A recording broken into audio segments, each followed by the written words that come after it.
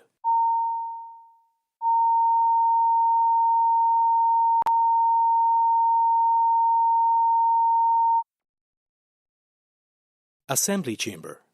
Sound.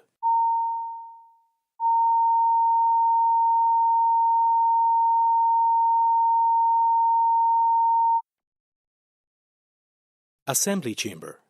Sound.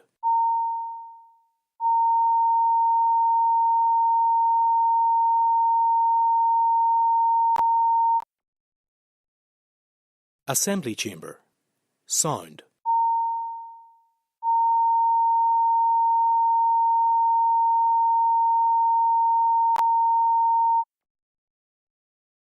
Assembly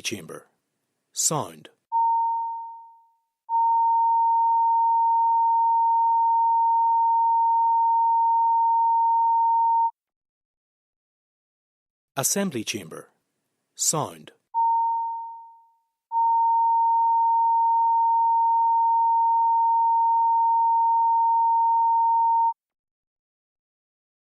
Assembly Chamber. Sound.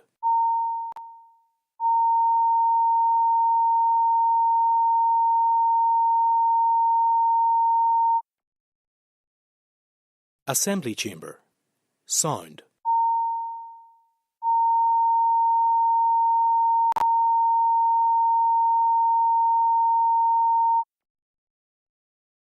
Assembly Chamber. Sound.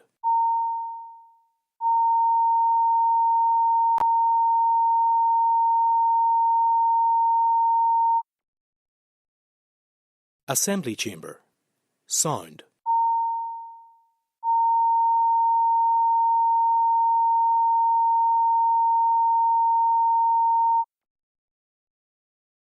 Assembly Chamber.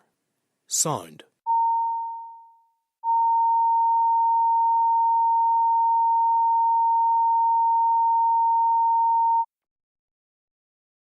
Assembly Chamber. Sound.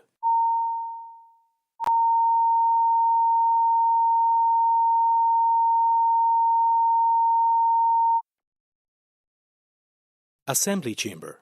Sound. Assembly Chamber.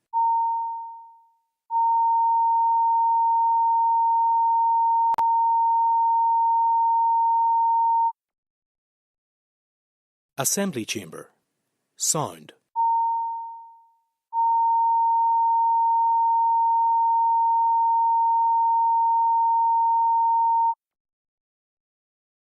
Assembly Chamber. Sound.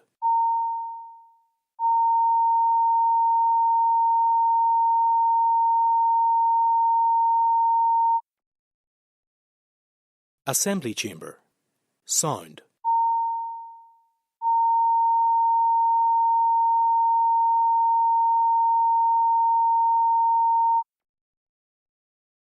Assembly Chamber. Sound.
It's time for questions to the Executive Office, and we'll start with listed questions.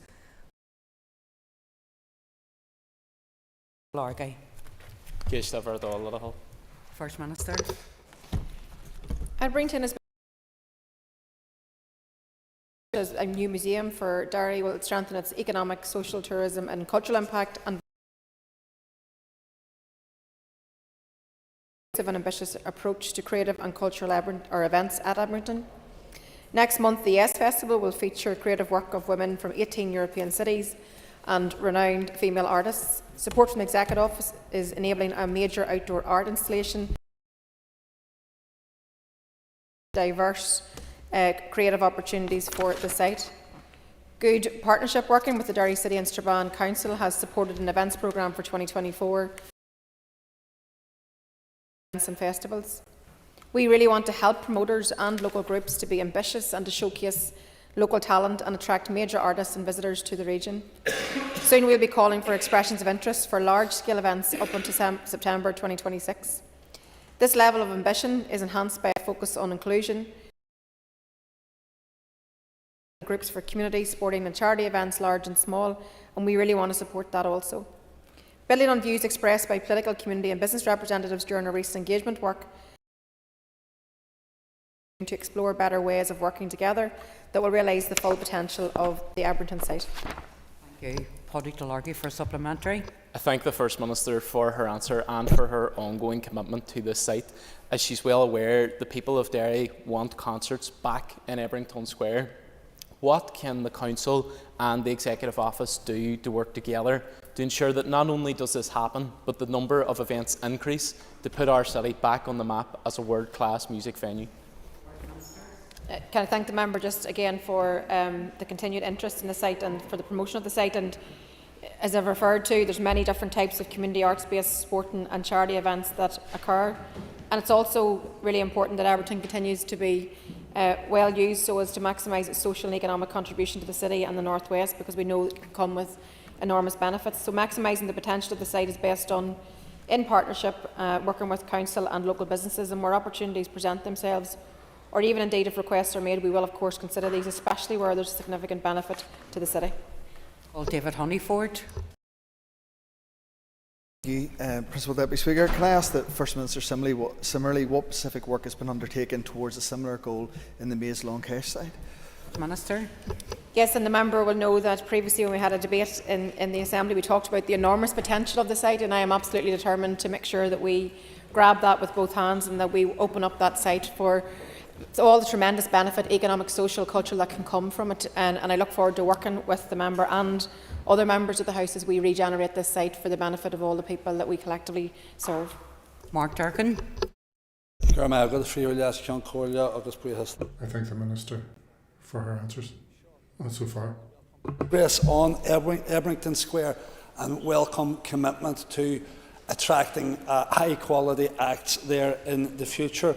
But just in terms of the day-to-day management of Ebrington Square, can the Minister give a commitment to ensure that the square is clean and it is safe? There's been a huge increase in the amount of vehicular traffic using the square that has until recently been pedestrianised. I will ask the Minister for a commitment. Okay. Thanks to the member again. I know who's passionate about the site, and we want to work with the council. We want to work with our partners to make sure that we do maximise the potential on the site. I think with both myself and the Deputy First Minister will be up there in June time, and we're going to be talking to partners, talking about how we can progress some of these areas that I've already referred to. But if we're going to open up the site more, bring in more events, do so in partnership. It's important that obviously the site's inviting, that it's somewhere that people will want to go and spend some time, because the benefits that will bring to the wider North West, I think, are very clear for us all to see, particularly in terms of the impact on local communities. Colin Mallister. First Minister.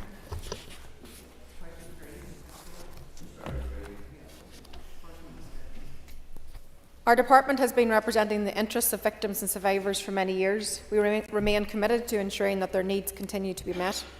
A consultation has recently closed on the new draft strategy for victims and survivors, and we will shortly be considering the findings. A key part of the strategy will be providing support for victims and survivors and their families as they move forward from experiences of the past. The draft strategy recognises the importance of truth and justice and the need to work together towards greater societal recognition of the hurt, loss and trauma of our past. We will continue to provide support for victims and survivors in dealing with the legacy of the past, and will take a flexible approach to dealing with changing needs and circumstances. This will include providing support through the Advocacy Support Network, which is delivered by community organisations funded by VSS, and which is expected to be part of the forthcoming Peace Plus programme. And as Ministers, we are wholeheartedly committed to continuing the work of reconciliation between all of our people. Jim Allister for supplementary.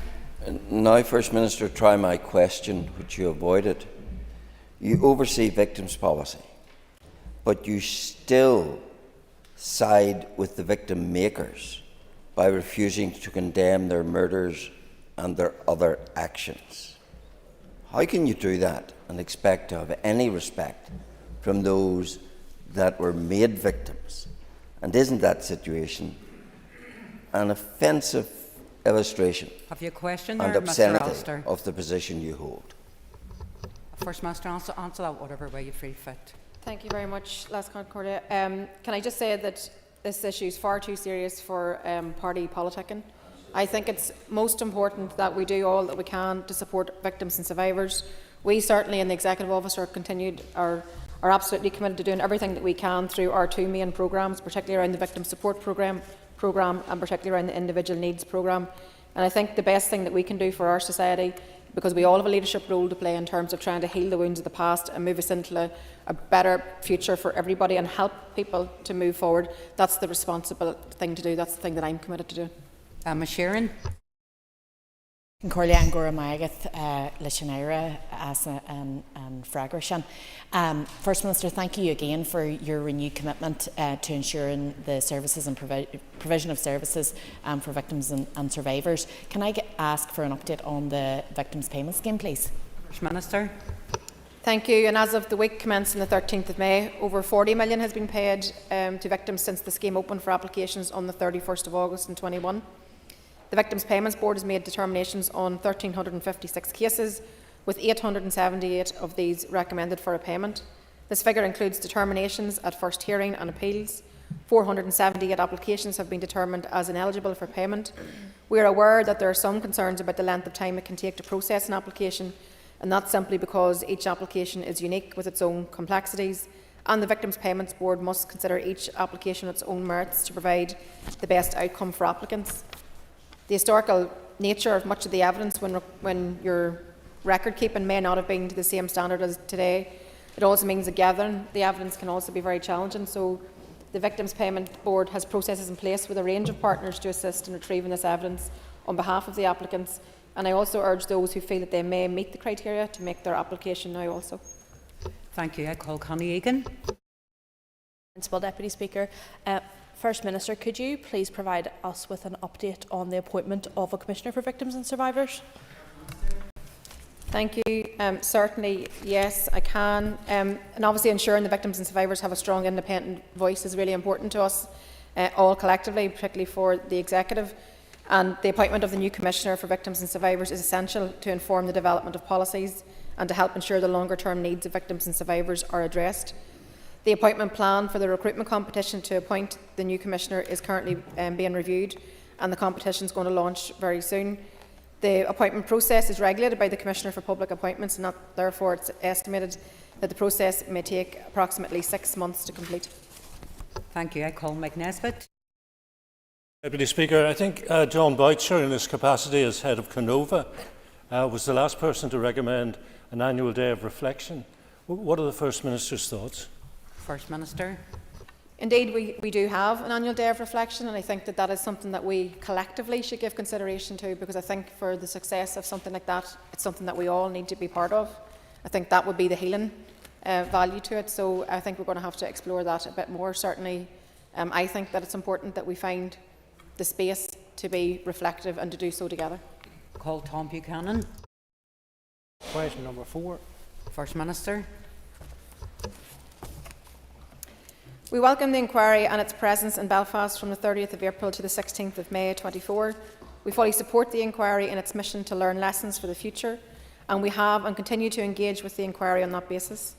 It's right and proper that COVID-19 decision-making and other matters are being considered, and we will actively work through the lessons to be learned.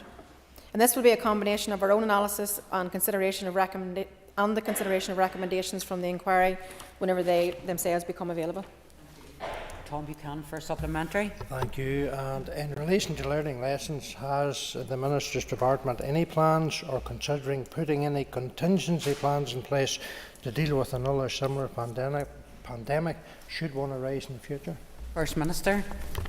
I thank the member for that. And yes, I mean, obviously the purpose of the inquiry itself is to learn lessons, and a number of lessons have been learned as we travelled through the COVID pandemic itself.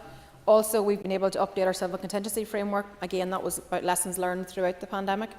But it's very clear to us that we have to embrace the recommendations of the inquiry whenever it does complete, because it is unfortunately inevitable at some juncture in the future there will be another pandemic. So I think that given that this was such a global pandemic that was unprecedented to all of us, I think there's no doubt that there's many lessons to be learned, and we will be able to put them into effect. The inquiry has finished its first, this module anyway, for here. It will be sitting again to hear more evidence, but then we'll have the fulsome reply, and then the Executive as a whole will have to take those recommendations on board. I call Matthew O'Toole. Thank you, Principal Deputy Speaker. First Minister, after the RHI inquiry was published in March 2020, which was just as the COVID pandemic was spreading, you said, "We need open government," this is a quote, "where decisions are properly scrutinised day and daily, no hiding place for malpractice." First Minister, the COVID inquiry was not able to get hold of key evidence because of deleted digital devices. Can you confirm whether those WhatsApp is still being used to do government business, and if so, are you sharing a record in real time with civil servants so that they can keep that record and it can't be deleted? Thank you. Thank you. Clearly, it was our understanding at the time that the Department operated on a robust record system detailing all the required information of decisions made, engagements, meetings regarding departmental business, and I think we were all fulsome in terms of setting that out to the inquiry.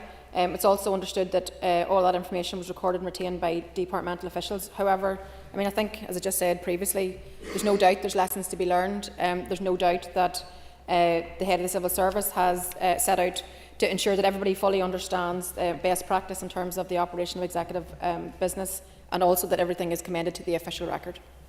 I call Liz Kimmins. I thank the First Minister for her answer so far. Would the Minister agree with me that the COVID inquiry is an important platform for the bereaved families who lost loved ones during the pandemic, and that lessons must now be learned right across all departments? Yes, and I think that's what we know right at the heart of the inquiry. So I absolutely agree with the member, and our thoughts will always be with those loved ones during this most challenging and horrific and difficult period that they lost so much. As I've said, we fully supported the inquiry and its mission to learn lessons for the future, and we will continue to engage with the inquiry on that basis. It's absolutely right and proper that the COVID-19 decision making and other matters that are being considered will be taken on board, and we'll actively learn lessons which will complement what we have brought forward in terms of our own analysis, but obviously the inquiry will also have recommendations to make. I call Peter McReynolds. First Minister for her answers so far. Given the evidence that the absence of the institutions caused considerable harm to preparations for the pandemic, what steps will be taken in the coming weeks towards meaningful institutional reform?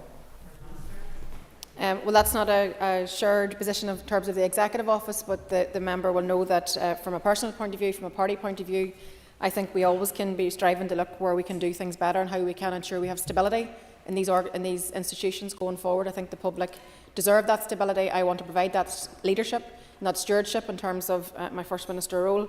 But certainly through the Executive and Assembly Review Committee, we have an opportunity to work together to try to see how we can improve how we work together here. And let's do so with the good intention of making sure that this is a permanent fixture, and particularly in these times as we go through election contests with the Westminster election being called, I would call for steadiness in terms of the Assembly and Executive. I want us to continue to do our job here. We've made good strides forward in terms of making some progress in the early days, and I want us to keep continuing that work. Call Steve Aiken. Minister for her remarks so far. Minister, you're probably aware of the statutory ministerial code, where it talks particularly about accountability and openness.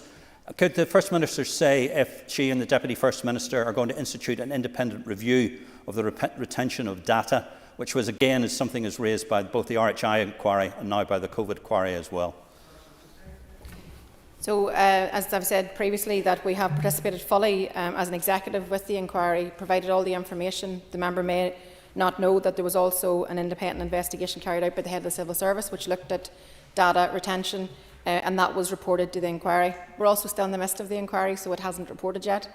It's finished its last 3 weeks here, but it will be looking also at the issue of care homes and other elements of the pandemic response, and then we'll have a fulsome report. But in the meantime, I'm content that the head of the civil service conducted that independent review. Call Paula Bradshaw.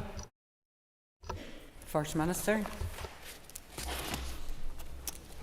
Since the publication of the last international relations strategy in 2014, there have been major shifts in both the geopolitical and the macroeconomic landscapes against a backdrop of issues arising from the global pandemic.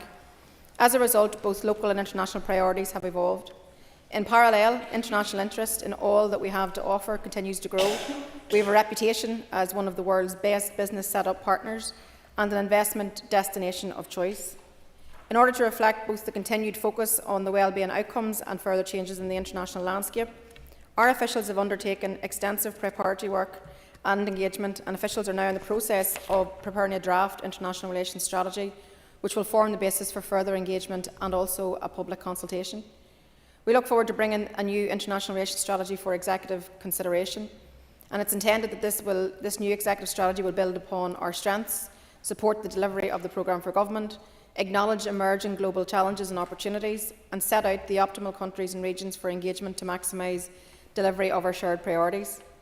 The strategy will be important in setting out our longer-term approach to international engagement, but we have already been working hard in our first few months to build relationships with strategic international partners who have a keen interest in both our peace and prosperity. Call Paula Bradshaw for supplementary. Thank you. Thank you, First Minister, for your answer. As you say, the world has moved on, and I'm just wondering, will the new strategy include a set of principles and human rights standards through which engagement with every nation in the world will be used to measure the degree to which we actually engage with them? First Minister. We don't have the draft yet, it's being developed, but there will certainly be an opportunity for the committee to scrutinise this work, and in terms of the principle from a personal perspective, I think engaging with countries in terms of human rights compliance is very, very important. So I think that as we look towards just that changing global picture, the global events, conflict, a post-Brexit world, post-pandemic, there's a lot of things that have changed, and that has to be factored into our work that we're doing in terms of our international strategy. But I'm hopeful that we will be able to have an executive consideration of a fulsome strategy in autumn. Call Fulton McGuigan. I welcome the First Minister's response, and I note in her comments the fact that the international interest in what we have to offer here continues to grow, and that we are an investment destination of choice. Can I ask the First Minister, therefore, to outline what international partners that ministers have met since taking office? Yes, since taking office, the Deputy First Minister and I, along with junior ministers, have seen firsthand the level of interest and enthusiasm shown by our international partners, even from very early days. And during that time, we have, and our officials have supported visits from over 20 different countries. We've had the pleasure of welcoming the Prime Minister of Kosovo, ambassadors from the US, EU, Germany, China, Japan, to name just a few. Alongside that, the member will be aware that the Deputy First Minister and I led a delegation to the US during St Patrick's Day, and again taking every opportunity when meeting with business leaders to deliver a clear message that we are an attractive investment opportunity for global companies because of our talented workforce, our dual market access, our innovative home-grown companies. And at the same time, our junior ministers travelled to Brussels to engage in a round of meetings and events, reinforcing once again our commitment to key relationships and networks across Europe. So looking to the future, we're very much looking to continue to work alongside the Minister for the Economy to highlight the message that we are very much a place that is open for business. Brian Kingston, please. Madam Principal Deputy Speaker, and following on from that question, as the First Minister will be aware, the Northern Ireland Executive currently has a presence in Belgium, in China, in the United States of America. My question is, can the First Minister indicate what other places are being considered as key market for economic opportunity or for strengthening our diplomatic relations? I thank the member for that. I mean, as I said, we're going to take every opportunity to promote this place overseas, and we have the 3 bureaus, which are really, really important in terms of being there to support our access into those key markets and facilitating our engagement with the EU, its institutions, and with wider Europe. But also equally alongside those key locations of Brussels, Washington and Beijing, there are also interests elsewhere. So we're going to work in terms of our international strategy to work with InvestNI, because they also have a presence in 30. They have 30 other international offices. So I think it's really, really important that the work that InvestNI do, the work that we do in the Executive Office in terms of the international strategy, that these things work alongside each other and that they become wider networks in which we can deliver our shared priorities. So I think in terms of the actual places of interest, I think that will become more evident just as we develop the strategy. Justin McNulty. First Minister, thank you for your answers thus far. In terms of promoting international relations, could there be a better way than hosting a global soccer tournament in West Belfast at the GAA HQ in Belfast, Casement Park, a newly developed Casement Park? And will the First Minister and Deputy First Minister both be putting their shoulders to the wheel to ensure Casement gets built in time for that tournament? First Minister. Yes, I can say that I absolutely concur in terms of the enormous economic benefit, the sporting benefit, the legacy the Euros would lead. This is an opportunity for not to be missed. I note some of Richie Sunak, the Prime Minister's commentary last week in terms of substantial contribution. We look forward to some figures being put to that statement, but it's very clear that the enormous benefit that we would have from the Euros is something that we must grasp with both hands, and also in turn Casement Park will be built. Call Peter McReynolds. First Minister. With your permission, Junior Minister Riley will answer this question. And with your permission, I'll ask Corley, I will answer questions 6 and 10 together. We want to reiterate that ending violence against women and girls remains one of our key priorities, and we are committed to bringing forward the strategic framework and action plan for consideration by the Executive Committee as soon as possible. The recent murder of Catherine Parton only highlights the urgency required, and we want to extend our sympathy to Catherine's family and friends at this extremely difficult time. We are currently given the very active consideration to final options, and it is anticipated the updated framework and action plan will be brought to the Executive very shortly. I call Peter McReynolds for a supplementary. I thank the Junior Minister for her response, and can I congratulate her on the appointment in her new role since we last saw each other. Can the Junior Minister outline what resources will be available during this and future financial years to ensure the implementation of the strategic framework? Yeah, and I thank the member and thanks for his words of congratulations. And as the member will know, we are operating in a very difficult budgetary situation. The impact of that is being felt across departments and within our communities, and we're actually just hearing that as the budget is debated here today. Work is ongoing to develop a costed action plan to support the delivery of the strategic framework, taking into account the wider financial implication across all departments.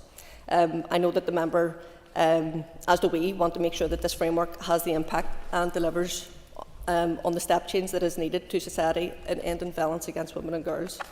We will continue to engage with our executive colleagues and partners on this crucial area, and we are absolutely committed to bringing this framework forward as soon as possible. Call Melissa McHugh for supplementary. Junior Minister for her answers so far. Can you detail how will the framework tackle the increasing abuse experienced by women and girls? Yes, the horrendous murder of Catherine Parton in recent weeks is yet another stark reminder that every single day there are many women who are not safe in their own homes and who suffer violence and abuse, often in silence. Yet again, we have to stay and we have to take a stand here today and say that enough is enough, and together we need to ensure that there is zero tolerance of any violence or abuse towards women and girls. My heart goes out to all of Catherine's family and friends, but to her father, who experienced something that no parent ever should, which is every parent's worst nightmare. Words, however, are not enough, and as an executive, we are committed to taking action. Cara Hunter.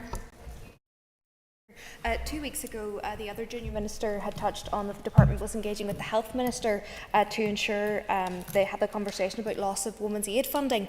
Can you update the House today on those engagements that you've had, and if you will ensure that this funding is provided? Junior Minister.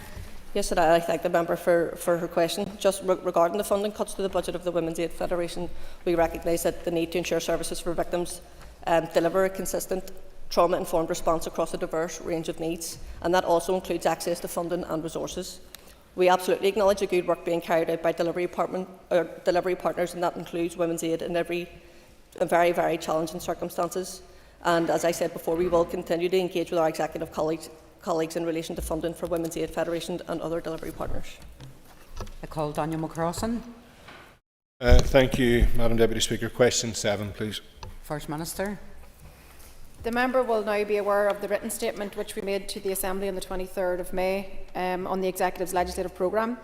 This sets out the bills which, subject to executive agreement on the substance of each proposal, Ministers intend to introduce to the Assembly before the end of the calendar year. Ministers also have had a large number of other legislative proposals in development, and we intend to make a further statement later this year about the additional bills which will be introduced before the end of the 24-25 session. Daniel McCrossan for a supplementary. First Minister, this Assembly, and particularly the Executive, has now been in place for over 100 days. The public expect and rightly deserve delivery from this Executive after continuous failure. When will the Assembly actually get sight of this programme for government and have an opportunity to debate the priorities that are laid out before us? First Minister. So perhaps the member has missed this information, but the Assembly will have the opportunity to debate and scrutinise the legislative programme on the 11th of June. We've scheduled a debate in the aftermath of having laid the written statement last week.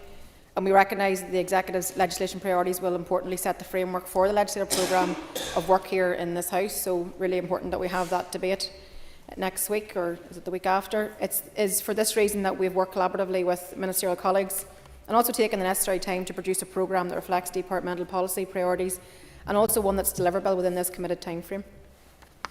Call Linda Dillon. And thank the Minister for answers so far. Minister, I know that you will be well aware, having met with many of the victims and survivors of abuse in the mother and baby institutions, that they are very nervous and anxious to know when the bill may come forward. So can you outline the timeline for the publication of the bill on the mother and baby institutions, Magdalen laundries and workhouses, please? First Minister. Firstly, can I thank the member for asking that question and for taking the opportunity to acknowledge the work that she, alongside members from across the House, actually have worked together really constructively around this whole sensitive area. Engagement with the groups will be core to this process, and I, along with the Deputy First Minister, will undertake a round of engagements with the groups and wider stakeholders before we make any public announcements.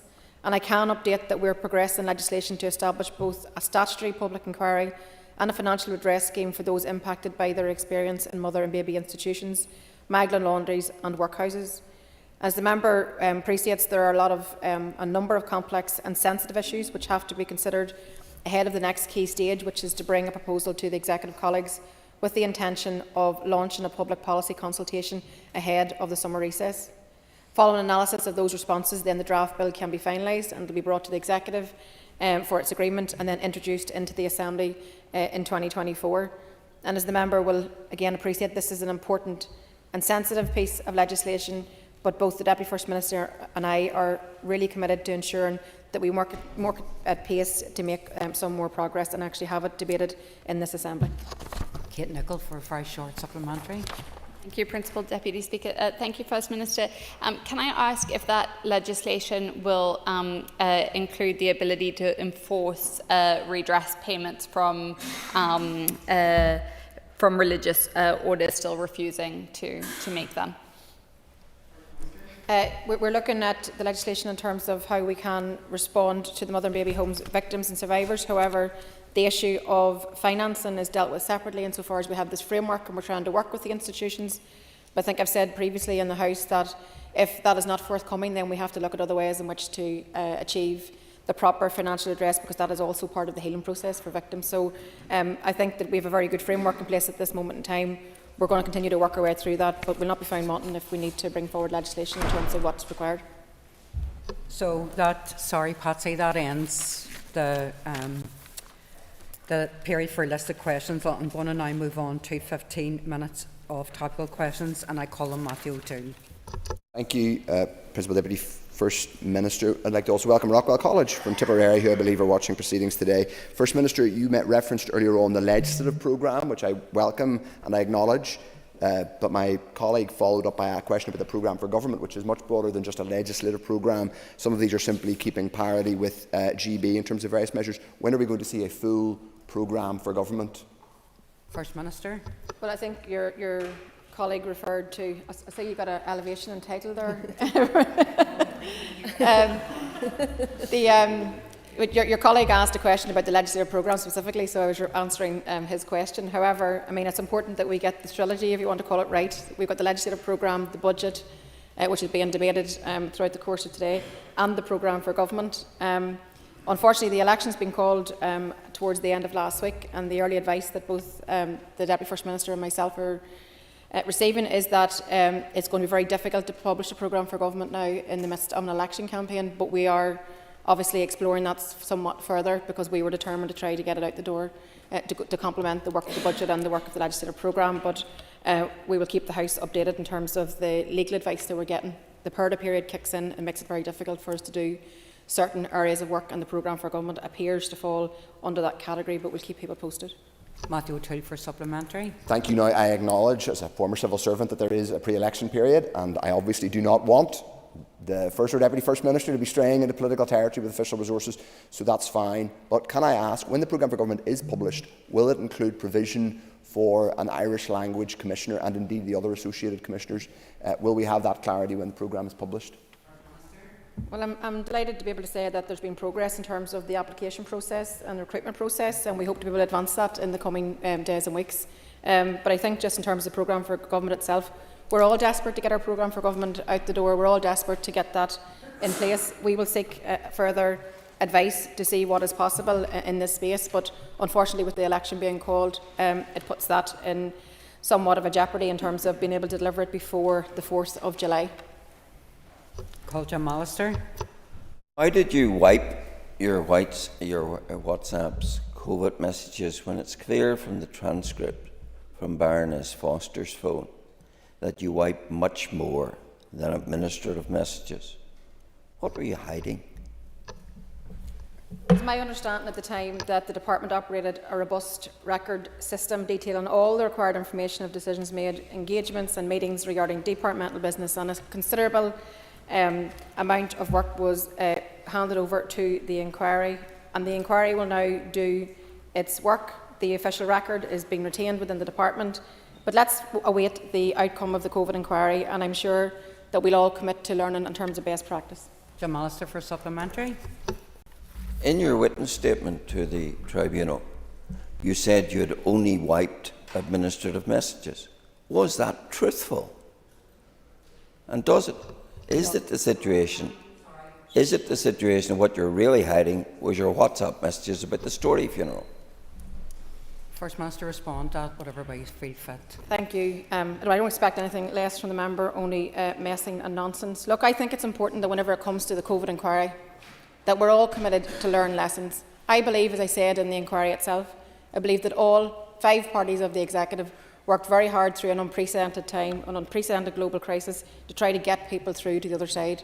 And of course we'll all learn lessons, and of course we'll all take that on board as a result of the inquiry. That's the purpose why we've all participated in it and given over so much time to try to learn those lessons, some of which we've already brought into play, and others will come over time in terms of the lessons that come from the inquiry itself. Call Alicia McHugh. I've got Priya ask Carla. Minister, do you agree with me that the holding of the Euros in 2028 creates an unprecedented economic opportunity that will significantly benefit all of the community? First Minister. Yes, I absolutely do. Hosting the Euro 28 football in Belfast is an unmissable opportunity. As I've said, it's going to create millions into the local economy. And I also think that the recent report commissioned by Ulster GAA has revealed that hosting these games in the north would be worth over 100 million to the local economy. And those figures speak to the economic benefits of hosting these games, and hosting this championship in a newly developed Casement Park is also an unmissable and unique economic opportunity that will leave an unprecedented legacy for local sport. Alicia McHugh for supplementary.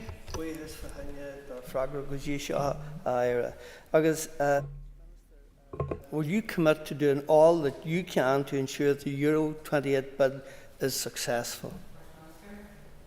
Yes, I believe such opportunities can't be missed, should not be missed, and of course I will continue to do all that I can to ensure that we have a state-of-the-art stadium that's fit for purpose and that the Euro 28 bid is the success that everybody wants it to be, because I genuinely believe that is the case. And we now just need to see an end to the dithering, and we need the British Government to deliver its commitment to provide funding for the stadium and without any more delays. Call Doug Beattie.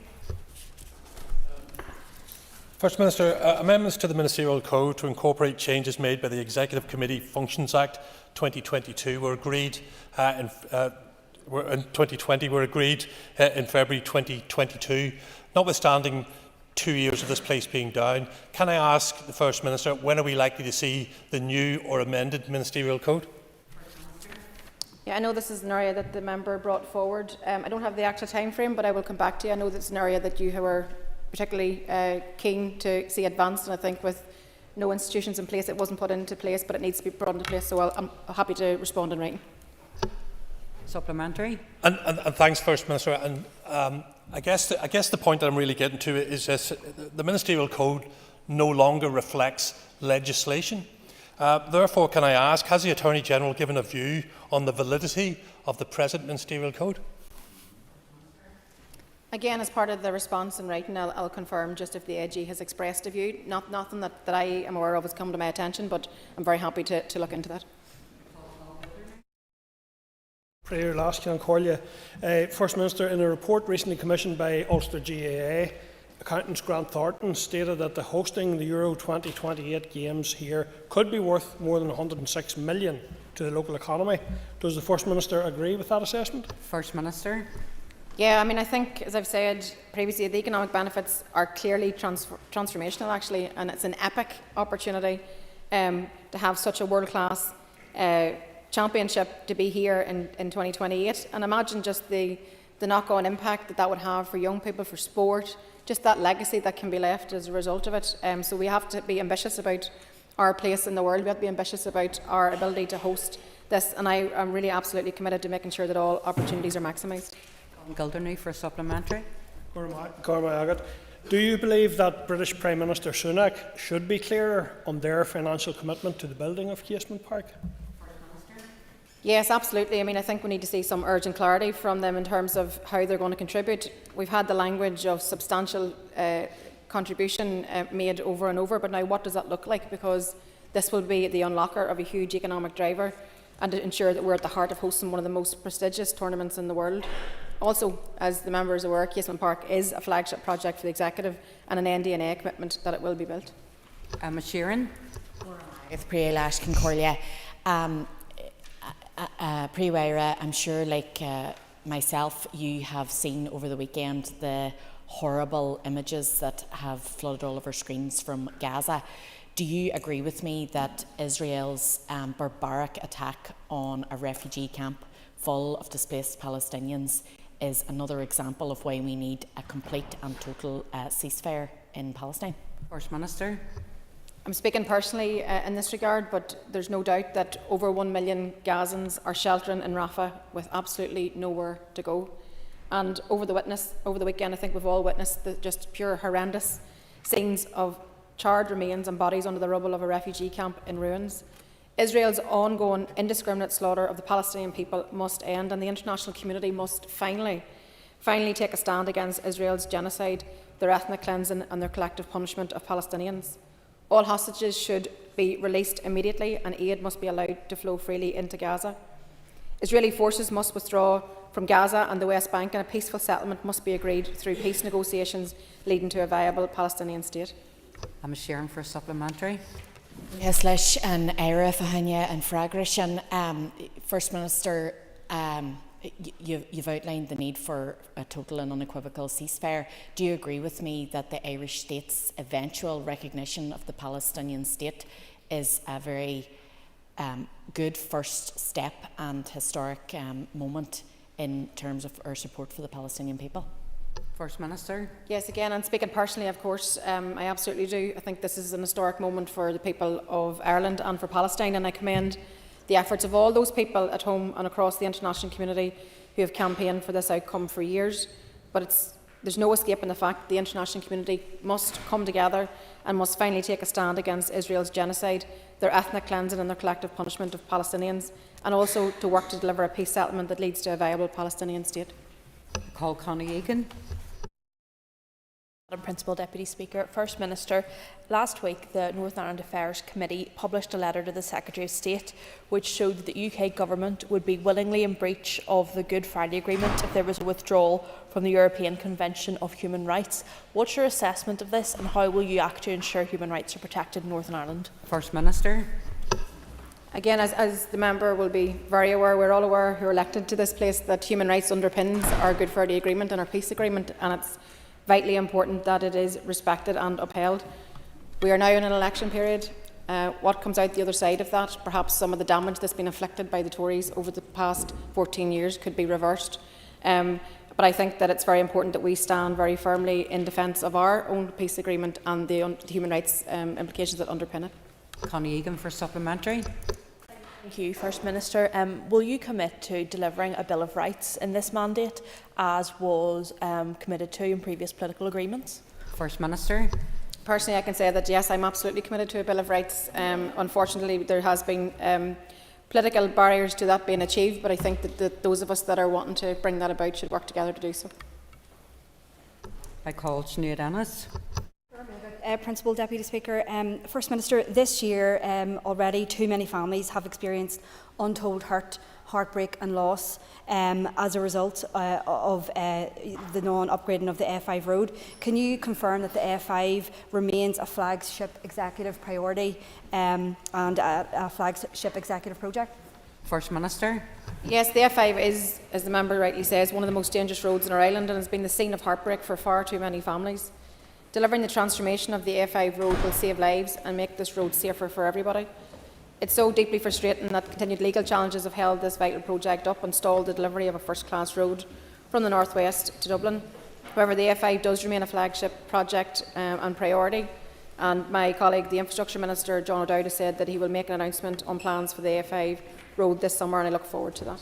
Sinead Ennis for supplementary. First Minister, I welcome those comments. Would the First Minister agree that upgrading the A5 should be a priority for Ministers North and South, and that work to upgrade the A5 should start sooner rather than later?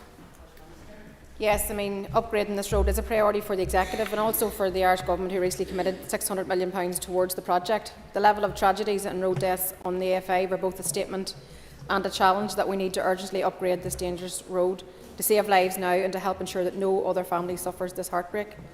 This is a key infrastructure project which will transform lives for the better for everyone.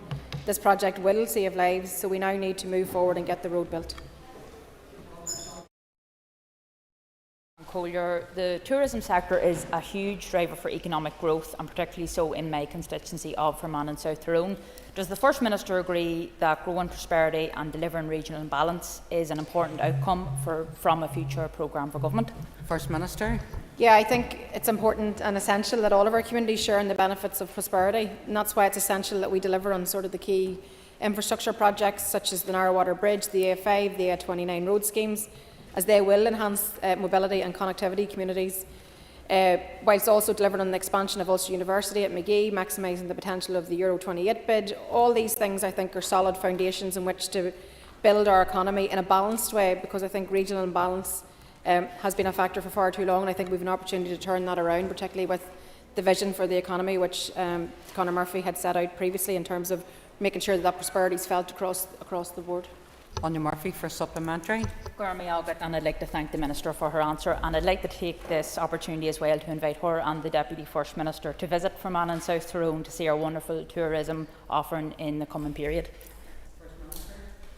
Thank you for the invitation, and I'm sure that and hope that both the Deputy First Minister and myself will be in a position to visit Fermanagh and to see at first hand the wonderful tourism offering across the county, and we hope to do that in the coming period. Call Alex Eason. Thank you, Madam Principal Deputy Speaker. Could I ask the First Minister to outline what measures are in place to ensure that the Central Good Relations Fund is distributed to groups across all constituencies fairly?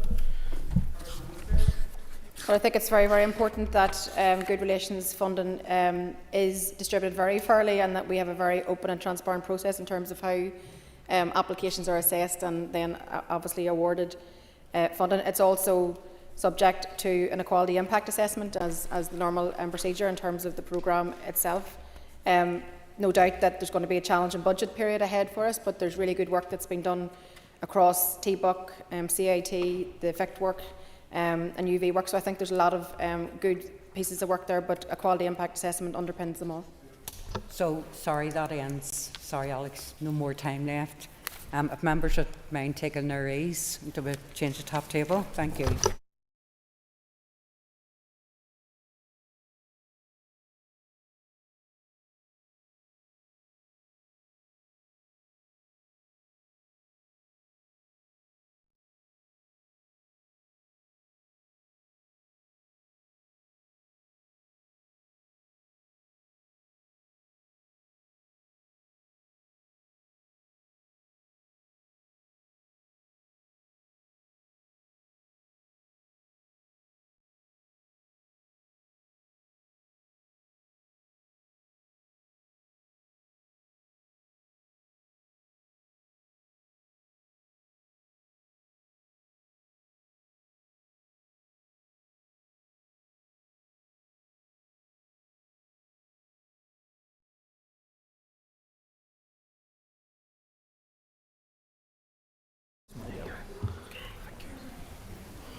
Okay, members, we return to the motion on the budget debate, and I call Philip Brett. Thank you very much indeed, Mr. Speaker. And the first of my remarks will be in my capacity as Chair of the Economy Committee. Before I begin my remarks, can I make a couple of tributes? Firstly, to Mr. Mike Nesbitt, who has been an excellent and articulate member of our committee and will be sorely missed when he takes up new office.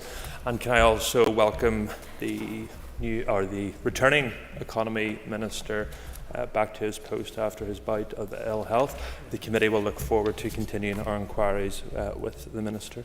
Mr. Speaker, I can advise that officials from the Department for the Economy have recently been provided with an oral evidence session on the 24-25 budget.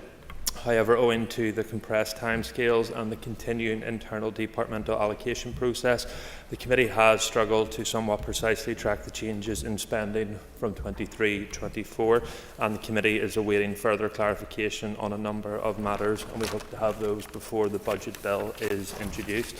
However, the committee was relieved to note that the opening position for the economy budget lines and key arm's-length bodies appear to be largely similar to last year.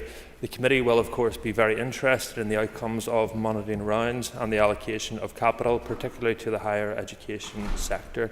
Members welcome assurances from the officials in respect of funding for apprenticeship and skills. This despite the long-term lack of clarity for the Shared Prosperity Fund. Mr. Speaker, another considerable pressure within the department was the pay settlement for further education lecturers, something which all members of the committee were very keen was settled, and I think I can speak on behalf of the committee in welcoming the Minister's work and the Executive's commitment to settle that dispute. The committee looks forward to the new model for the delivery of further education, contributing successfully to the 10X economic strategy and the vision outlined by the Minister. And finally, in relation to the committee's considerations, we have sought clarity in respect of AME expenditure and the revised RHI tariffs and the future of the scheme.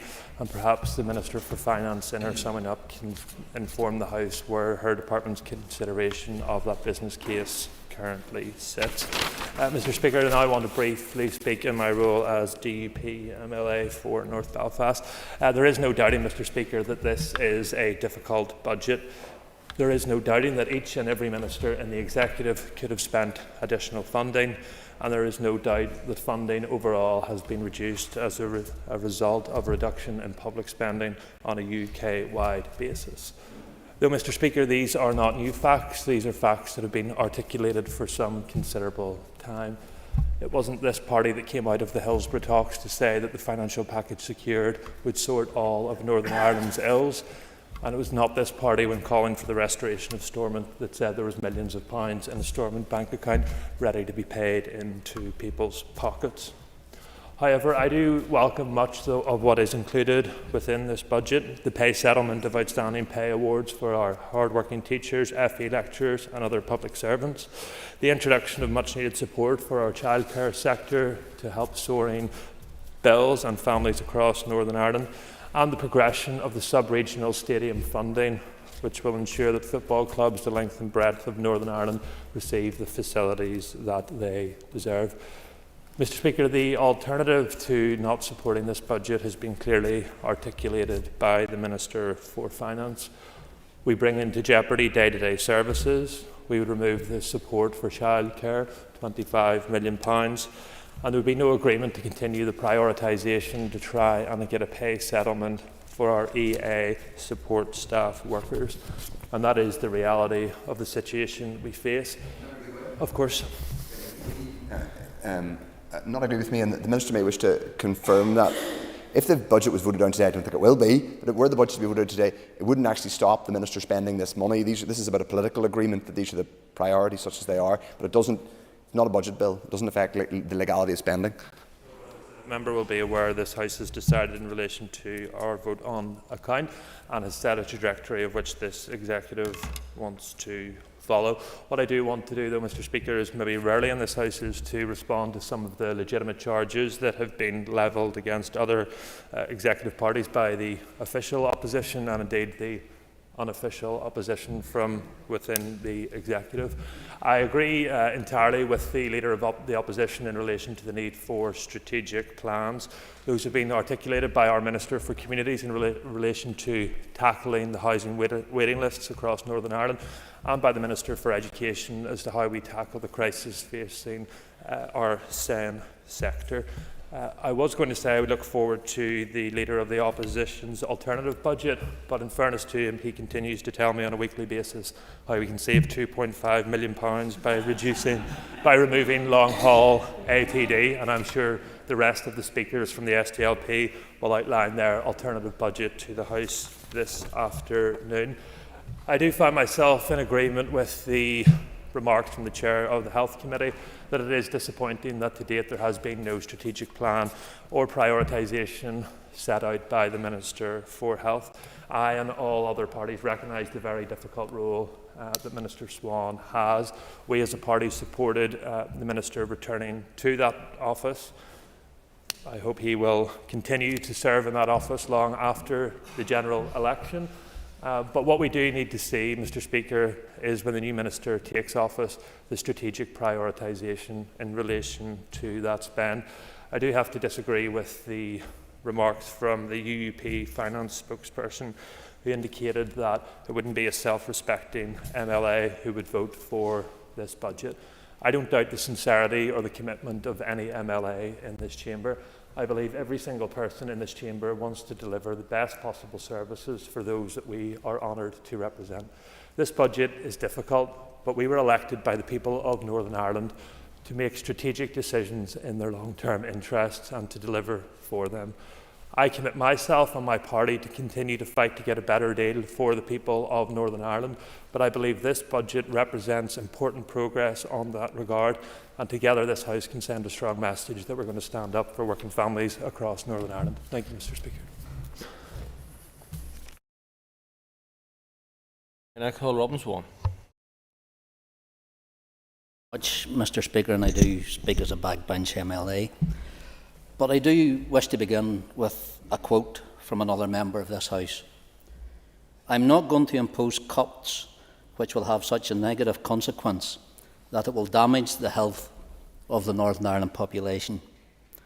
I will make cuts, but there are certain services that I will not make cuts on, and the consequence of this is we will break the budget by tens of millions of pounds unless more money is allocated to health." Mr. Speaker, not my words, but yours, when you were Minister of Health in 2014. Speaker, I applaud you for the stand that you took back then. You, of course, were correct, but it is worth noting that you were removed as Health Minister a month later. Sadly, funding for health and other public services has continued to be squeezed since then. The repeated stop-start nature of this place, combined with the failure to agree a multi-year budget for almost a decade, has starved our health and social care system of the certainty and stable leadership that it so badly needs. We can all agree across this Assembly chamber that Northern Ireland is underfunded. At the same time, I believe there's an onus on us to make the very best use of the resources that we do have and to protect the most vulnerable. That is why I and so many patients and health service workers took reassurance from the public statements both before and after the restoration of the Executive that the health of our people was going to be prioritised. Yet, Speaker, I believe this budget does not achieve that. Several other departments such as Education, Agriculture and Environment, Justice and Infrastructure are all receiving proportionally greater increases to their general allocations than the Department of Health. So to those who claim this is about party politics or elections, I say this: don't judge me by your standards, because this is too important for games. I know people can debate figures all day long, but the fact of the matter is that the Department of Health's budget has been cut by over 2% compared to where it stood little over a month ago. A fact that was recognised in the recent report published by the Fiscal Council only a number of weeks ago. And that, I believe, is the exact opposite of prioritising healthcare. And just as an illustration, I received an in-year allocation in the last financial year to pay for the uplift in pay. Is anyone seriously suggesting that that uplift is taken back off our workers now this year? Of course it won't be, and it can't be done. But that's the implication when people talk in such basic terms. I said at the beginning I could spend a further $135 million on critical activity to tackle hips, knees, cataracts and many other procedures. If funded, I had also planned to reinstate a reimbursement scheme following the success of the previous cross-border scheme, something that it feels like almost every MLA in this House has either mentioned to me or asked me about over the last number of months. Overall, almost 70,000 people would have benefited. The full details have been already shared with the committee a number of weeks ago, and again in the elective care framework document that was published by the Department of Health at the end of last week. But once again, when a push came to shove, all the targeted funding for the waiting lists that the Department of Health got was the 34 million we already knew we were getting from the UK government. Not a penny more and not even half of what I said I needed to keep up with red flag and time-critical demand. That's the reality of this budget. There's little point demanding maximum action to tackle waiting times when at the same time tying the Departments of Health's hands behind its back. Likewise, I'm sure that some of the very people telling me and the Department to suck it up and accept this budget will soon be urging the Department of Health to increase spending on a whole plethora of different health issues. In the budget assessment that the Department of Health commissioned following the initial executive agreement to this budget last month, it is clear that the remaining £189 million deficit will only be resolved through high and catastrophic impacts to essential services. Again, Speaker, those aren't my words or my descriptions, but instead how our health trusts have described the consequences. I fully accept that every pound given to the Department of Health is a pound less for somewhere else. But speaking frankly, not all need or level of risk is equal. And that reflects the wider concerns with this budgetary process that I have sought to highlight in my discussions with executive colleagues. I believe the process is fundamentally flawed. It is based on individual departments identifying inescapable pressures, yet different departments use different assessments of what constitutes a pressure. I fully believe an assessment based on the principle of reducing harm would have led to a different budget outcome. It's my assessment as Minister of Health that this budget, as presently set, will result in serious and potentially irreparable damage to health and care services. Speaker, I don't say that lightly, nor did you in 2014. In voting against this budget today, I'm very conscious that I am not complying with the Ministerial Code. I don't do that easily, but I have a greater responsibility to defend and protect vital services, to stand up for patients and staff, to oppose cuts that I believe will cause real harm. As the Chair, I'm trying to make progress, as the Chair of the BMA's GP Committee said only this morning, no health minister could support this budget in good conscience. I agree with that, and that is why I won't. Ministerial Code requires ministers to support and to act in accordance with all decisions of the Executive Committee and Assembly. I have to say I did not always see evidence of that during the pandemic. We had collective executive decisions publicly undermined within hours, and of course we had executive COVID restrictions and guidelines blatantly breached by other ministers. Mr. Speaker, on my final day of office, can I just say that it's been an honour of my political life to twice serve as Minister of Health, and I'm absolutely certain Mike Nesbitt will serve with similar commitment and pride. I call Cathy Mason.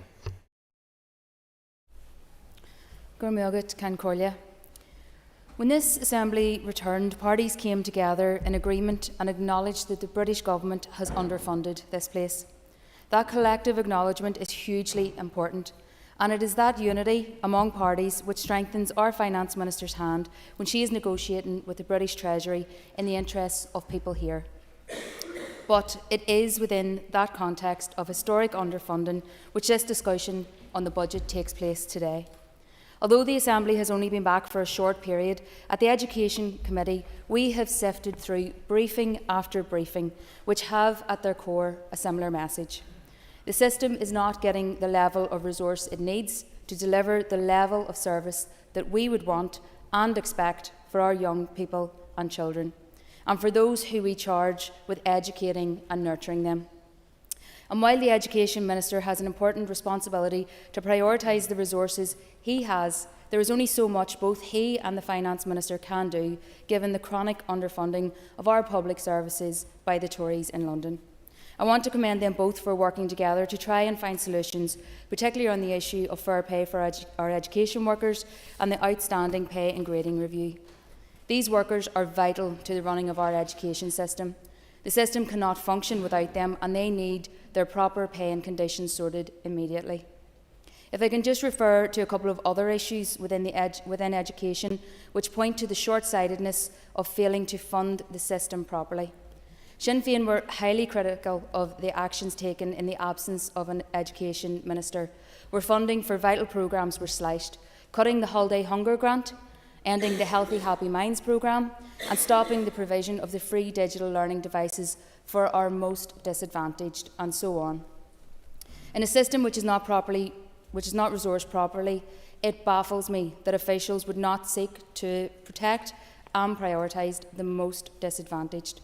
When we don't fund those wraparound supports, when we fail to invest in an early intervention, we end up paying for it in the long run, and the evidence in relation to that point is clear. Moving forward, though, it is hugely positive that we have an executive in place and locally elected ministers taking decisions.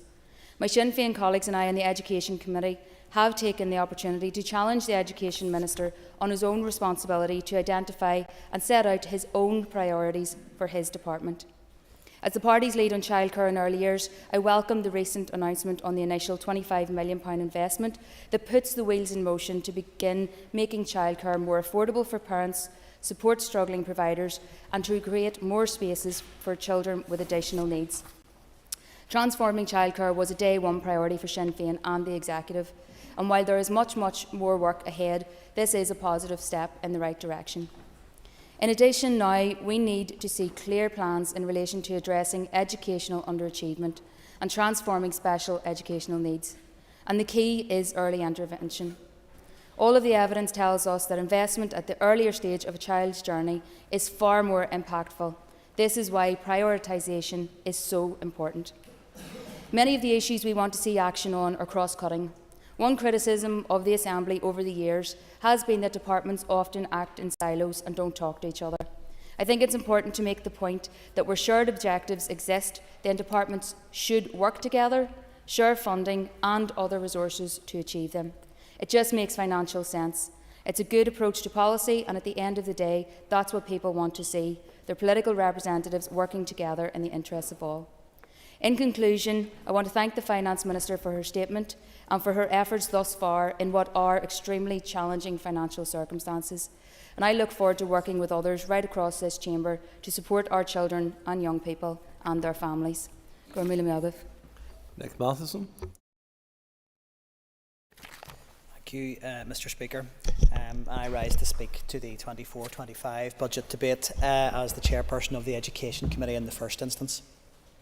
The committee has, unfortunately, had less engagement around the 24-25 budget process than it would have liked, making effective scrutiny difficult. The department has outlined substantial pressures before this budget was allocated. These were set out as being in the region of $900 million for 24-25. However, we've been given very limited detail on the full background to those pressures, and a full budget briefing has only been offered to the committee for a date after today's debate. This is unsatisfactory, and committee members have expressed concern in relation to the department's lack of engagement on these issues. Whilst the amount of non-ring-fenced resource still awarded to education has increased by $297 million from the starting point last year, the committee understands that at least $166 million of this will be absorbed by the implementation of teaching pay awards, and combined with the exponential rise in the cost of SEN provision, it means that in reality the department is likely to once again face substantial pressures in the year ahead. Capital Dell has also seen an increase. However, given the rising cost of construction and the long backlog of maintenance needs across our school estate and the very competitive list of capital projects vying for resource, it is unlikely that that increase will meet the needs of all those stakeholders in the sector. The committee has focused its work on three key areas in the main: SEN, tackling educational underachievement, and early learning and childcare. In the year ahead, despite the challenging financial position, the committee hopes to see investment in those areas, with a commitment to deliver a programme of long-term reform being considered essential in the area of SEN. I'll now move on to make some remarks in my capacity as an Alliance Education spokesperson and MLA. We are, as every speaker without exception today has referenced, facing a hugely challenging budgetary position, owing largely, to my mind, to a prolonged period of austerity combined with our system of stop-start government here. And it is beyond doubt that the absence of an executive in recent years and periods of political uncertainty have significantly disrupted the budget process here once again.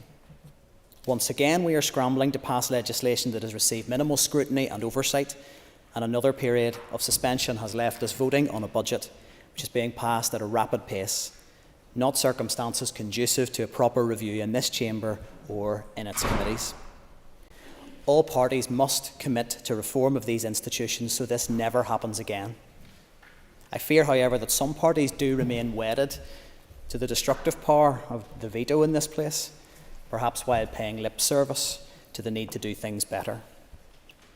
Despite this context, to not pass this budget would create further and unsustainable uncertainty for public services and disrupt ongoing engagement with Treasury, which, as other speakers have alluded to, is crucial if we are serious about updating our funding formula and our fiscal framework to be reflective of need. And like all departments, education... Yeah, I'll give way. The member will be aware that we've already heard from the First Minister today that the likelihood engagement there will be with central government during the period of the Westminster election means that that's not likely to happen. So if that's the case, how are we going to get any movement and progress done? Yeah, thank the member for his intervention. And yes, the pre-election period we're moving into is going to present challenges in that regard, but I would add that I don't see how voting down a budget will help public services in any shape or form today. It doesn't seem to me to be a constructive response to the difficult position that we find ourselves in. So I would go back to my point that it would create uncertainty for public services, and yes, given that context, make ongoing engagement with Treasury difficult. And as I've mentioned, that we are seeing an issue with strained budgets facing all departments. Education is no exception. But we are yet to see the Education Minister outline his commitment to transforming our system in any meaningful way and bring forward a programme of reform. We absolutely need a better funding settlement for Northern Ireland. I think every member in this House agrees with that, Mr. Speaker. But devolved ministers must do their part. We need a plan to develop a truly inclusive education system that is not divided on community, socio-economic or supposed academic lines. But the Minister has been clear that he has no intention to bring forward an audit of the cost of division across any of these lines and how they impact his department. The independent review set out a whole suite of measures that could potentially be transformative in our education system to deliver the best outcomes for our children and young people more efficiently. But I see no urgency from the Minister to prioritise any work in this space. This needs to change in the year ahead, and I would urge the Minister to take forward urgent work in this regard. Many debates have referenced the need for departments to work together already over the course of this mandate to deliver meaningful early interventions, and I think there is nowhere that this is more relevant than in education. And as we look at this hugely challenging budgetary position, it is vital that the Education Minister clearly sets out how he is going to avoid late, wasted interventions in education and fully utilise the Children's Services Cooperation Act. We need a clear plan how he will work together, how he will pool resources with colleagues in departments such as health and communities in particular to ensure necessary and ultimately money-saving interventions are made in the areas of SEN, early years, tackling educational underachievement and promoting mental well-being in schools. Again, I would call on the Minister to clearly set out his plans in this regard in the year ahead. And I can't make comment on this budget bill without mentioning the lack of funding for the pay and grading review for non-teaching staff. It was profoundly disappointing that the Finance Minister was unable to find the resource to fund that in the budget announcement, and I would ask her for an urgent update on the engagement with Treasury in that regard and how the entry into the pre-election period will impact those deliberations.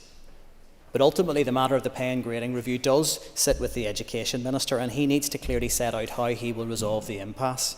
It's an area his department is responsible for. It affects every single school and thousands of staff members, so we need to hear from him how he will address this crisis. Ultimately, this is not a budget that anyone wants to be voting for. It gives no one here any pleasure to do so. It reflects the dire position of our public finance and shines a light on the impact of Tory austerity, years of stop-start government and the lack of commitment over many years to public service transformation. But we do need a budget. I think all members must show a commitment to responsible approach to public finances and to support that today. Thank you. I now call Joanne Bunting. Ms Bunting's not in her place. I call Colin McGrath. Thank you, Speaker. And we are being presented with a budget today which, let's face it, isn't going to cut it. It's not going to solve the problems that the public sector faces, and it's not going to deal with the challenges that our communities face. And as our party's health spokesperson, we have seen for too long that waiting lists are getting longer, waiting times are getting longer. Every sector of our health service has attended the Health Committee and detailed how the budget cuts are impacting and resulting in poorer outcomes for people and a bleak future.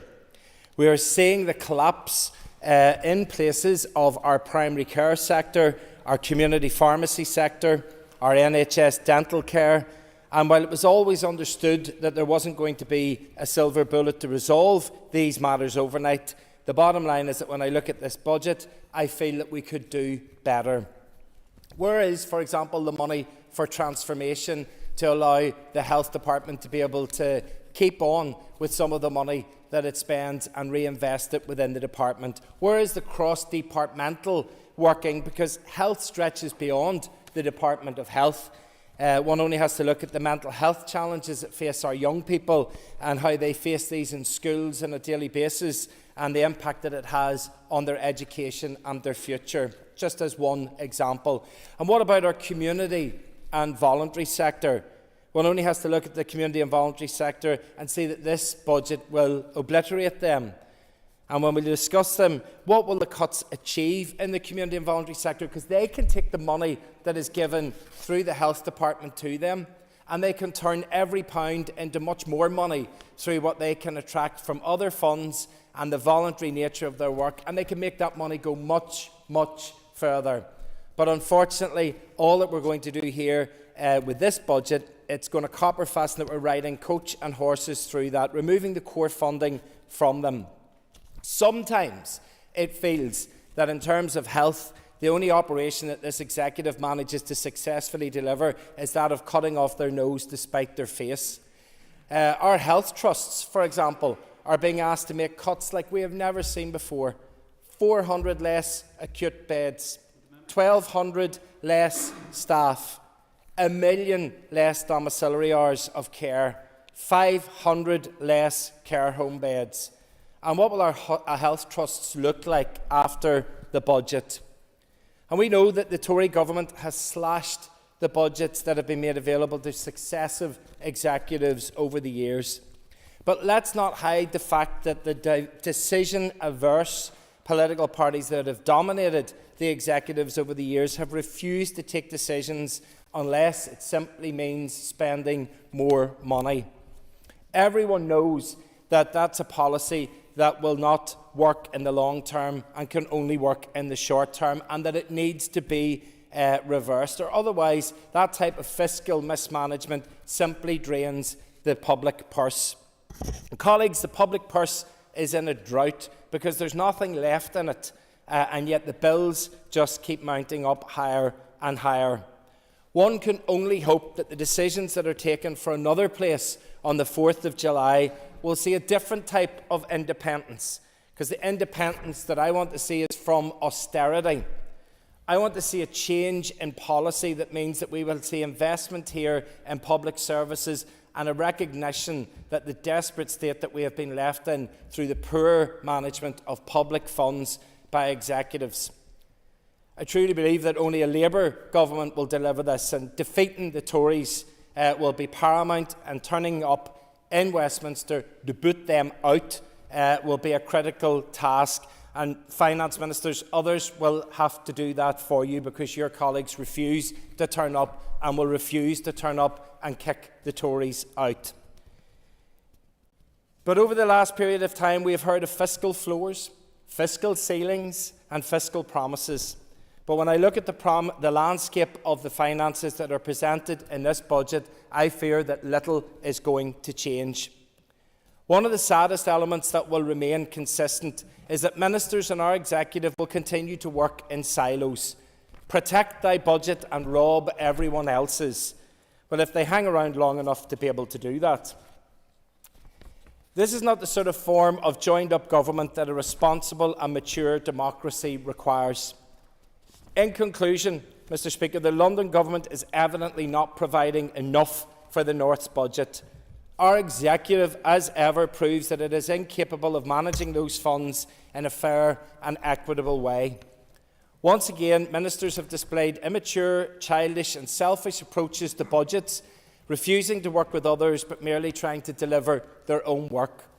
A detailed programme for government would help to address this, but we are still waiting, because we have to remember, let's not be in a hurry. And once again, we see a budget that is papering over the cracks rather than being a planned and strategic investment and dealing with the root causes of our problems.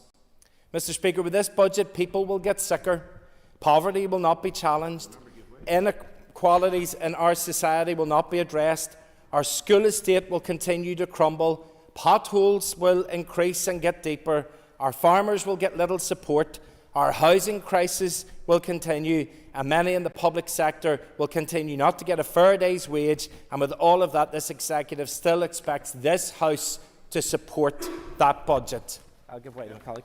Thank the member for giving way. Will the member accept the point that any cuts to domiciliary care, difficult though that is at the moment, will result in one thing: increased pressures on the NHS itself, increased use of contingency beds, further more people requiring funding to go into nursing homes, more people ultimately winding up back in hospital again. Absolutely, and that is what happens with the circular nature of the budget unless we break that circle and actually make sure that we aren't creating more problems as we try to solve them. And domiciliary is an example where if we don't intervene, then we're not going to fix problems and it's going to put pressures elsewhere. But Mr. Speaker, it's not raining here. I'm not getting soaked, but I can hear the distant rumble that things are going to get better, but not with this budget. Thank you. Colin Killian. Melgit, Can Colia. For a moment, Sir Colin, I got a flashback to Nicola Mullen, who was in the executive and also voted against when she spoke about potholes and all the rest, but we'll say nothing. And still voted against the budget and asked for more money. But anyway, that's constructive opposition. So I want to focus on the fact that we do. One thing that a lot of speakers have said is they're deeply unhappy with the financial situation, and the onslaught of Tory cuts, my words probably not what some would say, has had a massive impact on budgets here. And there has been a recognition that the British government has consistently funded this executive well below levels of need. So that is accepted. And thankfully, the Caoimhe Archibald, the Finance Minister, will continue to keep the pressure on behalf of the executive on the British government to ensure that that funding disparity is addressed. We also need to look at alternatives to raising our own money also. And those alternatives aren't about water charges or prescription charges or taking bus passes of our pensioners or other stuff like that. But we do need to have a proper discussion about how this place is going to be continually funded. I do have concerns from what I've heard that whatever British government is next, that this place isn't our priority, because this place has never been the British government's priority, and I think people need to be honest about that. There's also no doubt in my head that the interim fiscal framework, again, the Finance Minister secured, was a game changer in ensuring that for the best part, the budget, the level of funding must meet need and hopefully above it, and I think that's where we need to go. And as it stands, that certainly, we will get slightly additional more money for the short term. But for me, and like each of us, through our committees and also some of the interests and some of the pressures that we have faced, are going to say some very similar things, but we're going to come away from this differently. I do think, for example, when I look at health and heard what the former, what still is a minister, had to say in terms of his priorities, I didn't hear mental health getting mentioned. I didn't hear domiciliary care getting mentioned. I didn't hear the reinstatement of money to women's aid, the most vulnerable women in our society, vulnerable as a result of domestic abuse. So that is a political decision not to fund those bits of work. So let's not be fooled by that.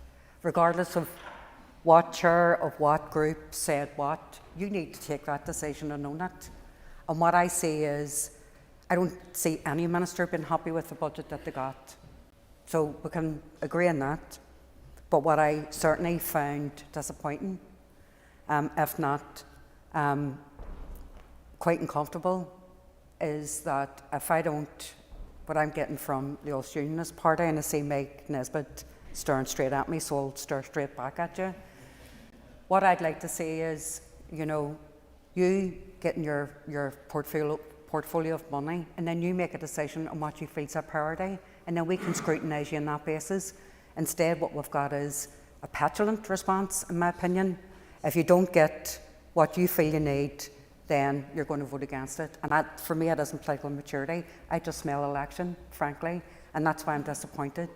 That's why I'm completely disappointed. Because, to be frank, Robbins, in my opinion, has always rove above that nonsense, but he didn't today. I also want to see long-term what official opposition to this budget will look like.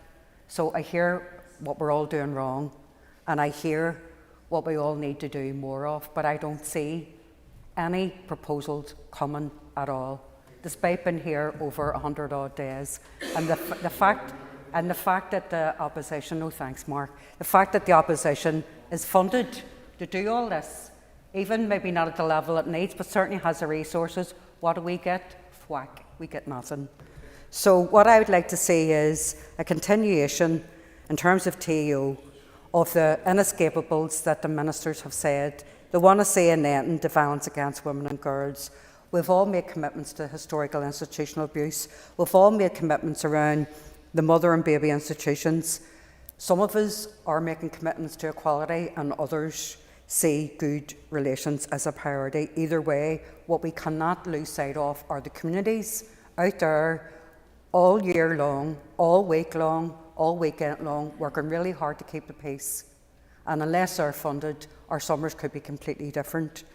We also need to be honest about the amount of money we're putting into the private sector, particularly health and social care. So domiciliary care is the lowest paid or the last thought of. Own it, absolutely own it.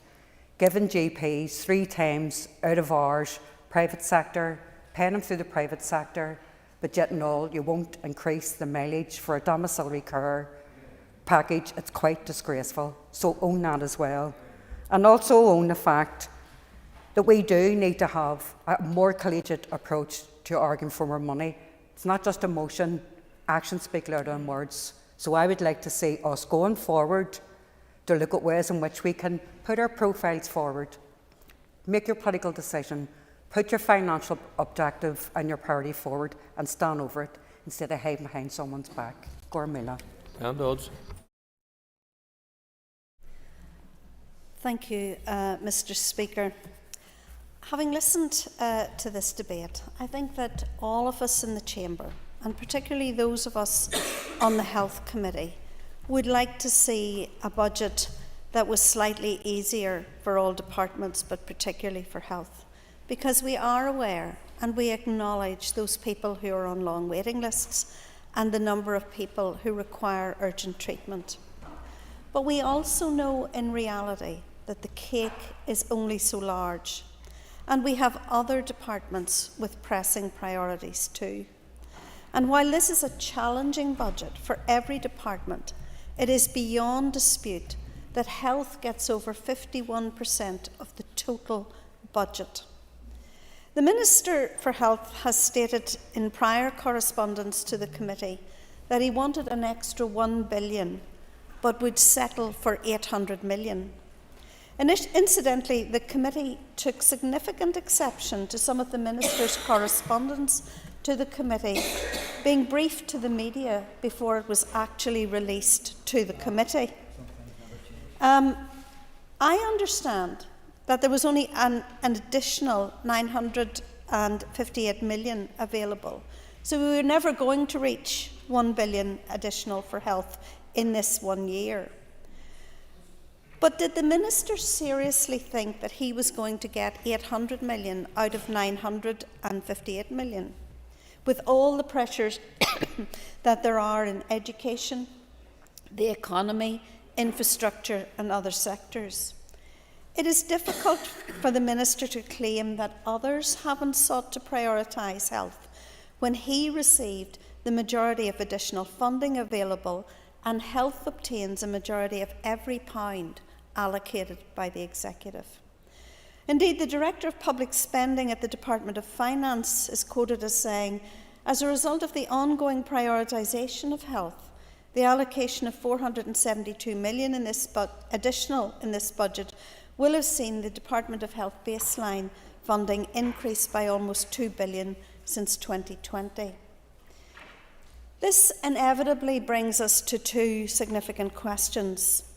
Where do we think the additional money will come from?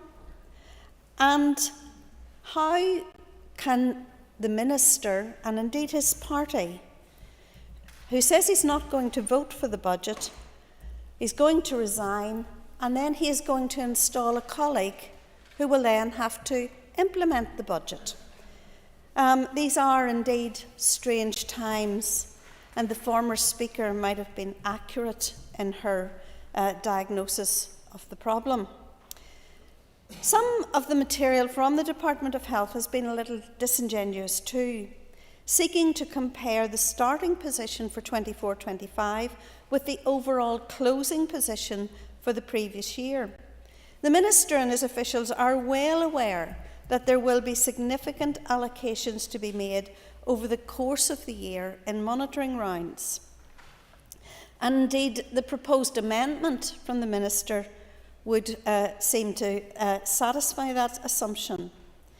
In the Minister's letter yesterday to the Health Committee, he pointed to various elements of health delivery that may be impacted because of the budget, but he did not prioritise any of these, and indeed the Health Committee has not yet seen the detailed spending plans for health.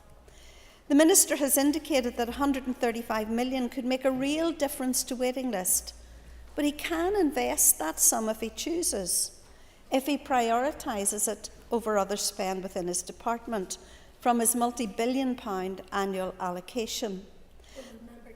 I will, yeah.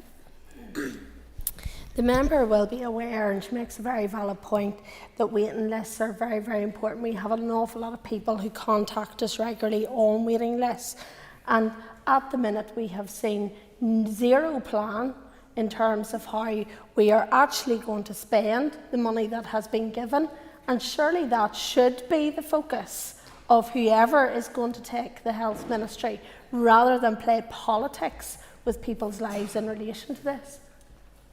I certainly agree with the member. I think that one of the things that we've managed to avoid in this House, and particularly over the period of COVID, was playing politics with health.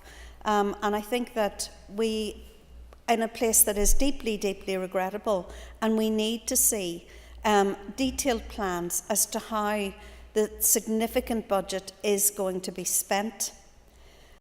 But on top of that, I think that ministers and other Assembly members do struggle with the fact that the department automatically assumes that health will just be given an automatic increase year on year on year. And I think that that is something that we need to deal with. And to the member's point, we need to actually get to the stage where we are going to see significant transformation in health. And for significant transformation to occur, there will have to be a reprioritisation of how we deliver health. So we need to see the Minister's plan. And in this House on the 15th of April, I asked the Minister when he would publish his plan for the reorganisation of hospitals and services. He replied that he would bring it forward, and I quote, within the next couple of weeks. Well, that is 6 weeks ago, and we've still no plan. The multidisciplinary primary care teams, including social workers, physiotherapists, mental health practitioners, are key to this transformation and are part of that Bangor Delivering Together programme. Initial funding for these came from the DUP Confidence and Supply Agreement, and they were to be rolled out province-wide. And it is hard to fathom that something so fundamental to transformation has been allowed to wither on the vine, with all of the difficulties that contributes to general practice. Again, this is an investment that should have been prioritised, elevated above other projects or schemes that are not fundamental to transformation. And in talking to GPs and to their representatives, one of the things that we absolutely understand, that if we are not going to transform primary care, then we will still have difficulties in secondary care. Thank you, Mr. Speaker. Thank you. And I call Peter McReynolds. Peter McReynolds. Thank you, Mr. Speaker, and can I take this opportunity to welcome you back in your post. I rise on behalf of the Alliance Party to make some comments on matters relating to the expenditure proposals for the Department of Agriculture, Environment and Rural Affairs as laid out by the Finance Minister this month. I'd like to start by commending the Dear Minister on his work so far in committing to tackle our climate and environmental challenges. The environmental crisis we are experiencing in Lough Neagh in particular presents a significant challenge, not only in the current financial year, but also on an ongoing basis due to budgetary constraints. The required work and statutory commitment to climate action may result in other important strategies and programmes being put on hold or delayed due to budgetary constraints. It is evident that prioritising more immediate short-term concerns, such as waiting lists, has its benefits. There is no doubt that many areas of our public services require urgent attention and expenditure. However, failing to adequately fund environmental protection will result in significant costs in the future. These costs will not only have economic implications, but also social and, of course, environmental ones. Last week's RSPB event in this building, entitled Nature Can't Wait, the recent Biodiversity Intactness Index was referenced repeatedly. This index is a tool for identifying the amount of nature a country has lost over time, and it placed Northern Ireland 12th from the bottom. Out of 240 countries, that's 228th, and the lowest in the G7. Improving this level of depletion demands immediate investment and resources. The department responsible for the environment must be in a position to formalise the many overdue policies and strategies which have remained stagnated alongside the Assembly's collapse, such as the biodiversity strategy, the marine strategy, the peatland strategy and the clean air strategy. Many of these awaited strategies directly relate to climate change and are therefore crucial for protecting our natural environment. Implementing these strategies will require dedicated resources and expenditure again. I welcome Minister Muir's recent agriculture commitments, such as the Farm Support and Development Programme. This programme offers various initiatives, packages and measures aimed at promoting the economic and environmental sustainability of Northern Ireland's important agricultural sector. The Rural Affairs aspect of the DAERA brief continues to require funding for various initiatives. This includes the development and implementation of social enterprise support programmes tailored to rural areas, with a focus on improving health and well-being, addressing rural poverty and combating social isolation by connecting rural and urban communities. The funding package proposed for the Department of Agriculture, Environment and Rural Affairs is insufficient to sustain progress and take the necessary steps for a more environmentally friendly and cleaner future across the sectors governed by DAERA. The contrast between what Minister Muir has bid for and what he actually received is a stark one. £95.8 million bid for versus £15.2 million received. I know the Minister is now reprioritising within this context. Many in this chamber today have mentioned this point already, but I believe it's one that needs to be repeated. Northern Ireland requires better financial governance. This includes the implementation of a more effective funding formula and the establishment of multi-year budgets to ensure stability and progress in our financial management. Thank you, Mr. Speaker.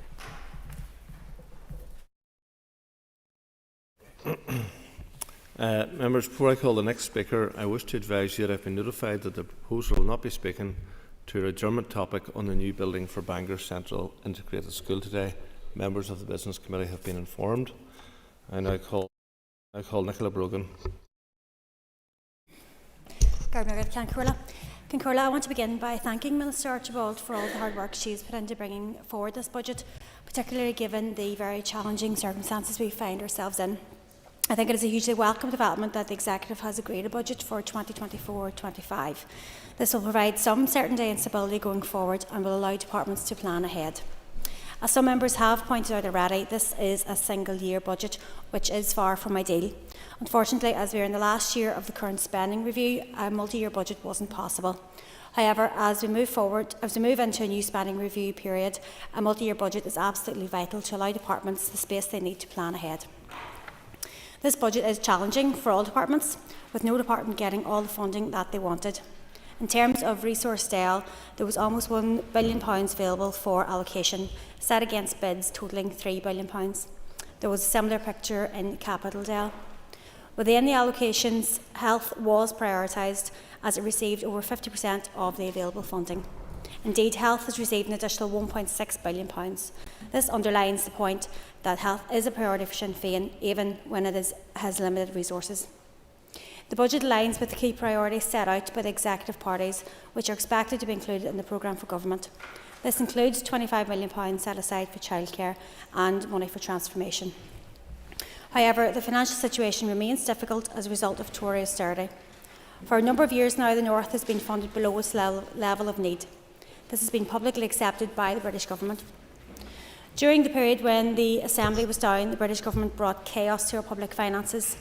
Under Tory rule, the 2023-24 budget delivered cuts amounting to £1 billion, decimating our public services in the process. These cuts had a disproportionate impact on the most vulnerable in our society, many of whom were already struggling due to the cost of living crisis. This Tory government couldn't care less about the people here, and many will be looking forward to seeing the back of the government. The interim fiscal framework which the Finance Minister has secured is a game changer. The agreement sets the fiscal floor at 124%, meaning that the North will be funded at or above its relative level of need in future years. This is a radical change to how the North is currently funded and will help us to mitigate against British Government underfunding in the future. This new interim framework also alleviates the concerns about the cliff edge that was coming once the financial package had been spent in 2026, as the fiscal flow will be baselined at the relevant spending review period. Going forward, we need to see greater budget sustainability, and I know that the Minister is working on a report which will set out a path to achieve this. This should include proposals which would allow us to have more control over our own budgets. The current system gives the Treasury, who are not accountable to the people here, far too much of a say over our finances, which is not fair or democratic. Sinn Féin would like to see greater flexibility around budgets, greater borrowing powers and more fiscal devolution. Finally, Cancórla, I would like to thank the Minister for sending her officials to the Finance Committee last week, where members were briefed on the budget outcome for her own department. Like other departments, the Department of Finance budget is extremely challenging going forward, with a 6.4% reduction in resource DL from 2023-24, excluding earmarked items. By proposing such a significant reduction to her own department, the Minister has led by example, which is the correct approach given the scale of the challenges faced by all departments. Maguirc, Cancórla. Paul Free. And we have heard from the Finance Minister today and repeatedly over the last number of weeks that this is indeed a challenging budget. It's what we hear day in, day out. But what does that actually mean? It seems to be, Mr. Speaker, that it means that the envelope is far too small. And with that comes challenges. So we all know, and nobody's arguing here today, that we have enough money. We know that we do not have enough money, and that we are fighting hard to try and get Northern Ireland funded to relative need. So I applaud the Minister with regards to her work with Her Majesty's Exchequer and Treasury with regards to that relative need. And it's something that's vital going forward, that we ensure that Northern Ireland is funded to need. But with that challenging budget, where we know the envelope is too small, where is the strategy? Where is the strategic vision to get out of this and to make sure that money is spent appropriately for our people? I think not having a programme for government allows parties to act irresponsibly around this, where they can decide willy-nilly that they won't vote for a budget because it has no impact on the budget.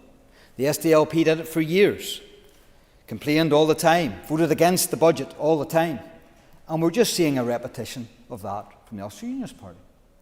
And it's sad, it really is sad, when we need to step up and be responsible in how we act and spend money. We can see, and it's sad, that the Ulster Unionists are failing us. Not only us as a House and an Executive, but a people. There are many, many people who are waiting for procedures, many in chronic pain, and it's unbearable. But instead of a health minister stepping up to the mark, he's running away. He's running away. And in many ways today, we have heard it, and over the last number of weeks, we have heard a repetition. This minister is again deploying fear that will hurt people like it did during the pandemic. And the minister says he hasn't enough money, and it's catastrophic. That's a term I believe will be up there with biblical proportions. But let's look at the record of the Department of Health. If we throw more money at health, what will we get? According to the Northern Ireland Audit Office report, Budgeting and Accountability, the Department of Health in 1819 underspent 32 million, 26 of which was non-ring-fenced resource DEL. 1920, an underspend of 69 million, 55 million of which was capital DEL. 21-22, underspend of 25 million, almost all of it was non-ring-fenced resource DEL.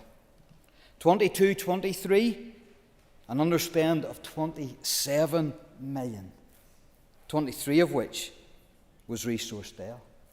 153 million handed back in the last 5 years. How's that for a track record, Mr. Speaker? And how dare he then ask for more money that he will not be able to spend? Whilst there are people, or constituents, and even some of our family members who are waiting in chronic pain, not being able to get the procedure for which they need. So where is the strategy? Where is the focus? And where is the vision? Vision seems to be in South Antrim. That's all right, that's a prerogative. But then don't come here to this assembly and this executive and try and run amok when there are people who I would disagree with regards to their spends, but at least they're trying to make a go of it. At least they're here in this chamber making a go of it, knowing that their budgets are tight. But yet we have this minister who is running away when his department has failed miserably to spend all the money that's been allocated over the 5 years. That's the nonsense, Mr. Speaker. That's the nonsense. So all of this deployment of fear, which will hurt people out there, is really nothing but a sham fight. Yes, I will give way, yeah. I thank the member for making that point in terms of the deployment of fear. I could do that when it comes to our wastewater treatment. And I made the point earlier in the chamber that, that is a bedrock. People turning on their taps, good quality water. If we're not funding that properly, we're going to see more problems in our health centres and things like that as well. Yes, and I think the member for her contribution, she is absolutely right. If we do not get the grips with our infrastructure and fund it properly in water, wastewater, rivers and waterways, roads, railways and everything else, people will die and people will become sicker and less fitter, which will burden the health service. So there are more than one way to prevent sickness, and there is more than one way to encourage fitness and well-being, and infrastructure is one of those key assets. So we have a very challenging budget. And I genuinely do wish all the ministers well in their challenging budgets. Their envelopes are small, but there is more money coming. And we have to put a context on it. This budget is 7% higher than the Secretary of State's initial budget for 23-24. 7%. 7% higher. With the commitment from the government, more money coming in June monitoring round. It's challenging, but it's doable. If we had a strategy and a programme for government that fits the needs of our people, we can actually spend this money wisely and better than we have in the past, and especially better than the Department of Health has spent their money in the last 5 years. I call Tom Elliott. Very much, Mr. Speaker, and I welcome the opportunity to speak on behalf of the Committee for Agriculture, Environment and Rural Affairs. My comments are in the context of the minimal information that the Committee has received, which has provided limited opportunity to scrutinise the ERA budget. In February, the Committee received a briefing from DERA officials on the budgetary pressures of 2023-24 and those into 24-25. We held next a meeting in early March with Minister Maguirc to hear about his priorities and discuss the budget pressures. I highlighted these pressures and the Committee's initial concerns in this chamber on the 9th of April, such as tackling bovine TB, implementing the Windsor Framework, rural development funding and climate actions. The Committee is still waiting to see the draft Costed Climate Action Plan and Environmental Improvement Plan, so we will be expecting to see funding prioritised in that regard, along with funding for the necessary science and innovation.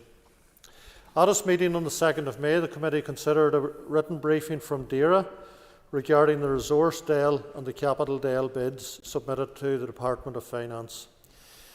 In terms of the resource, the Committee noted that DERA has submitted new requirement bids to the Department of Finance of 95.8 million, including the $23.8 million for delivery of the bovine TB programme, $22.1 million for the delivery of the Environmental Improvement Plan, and $33.4 million for the delivery of the Farm Support and Development programmes.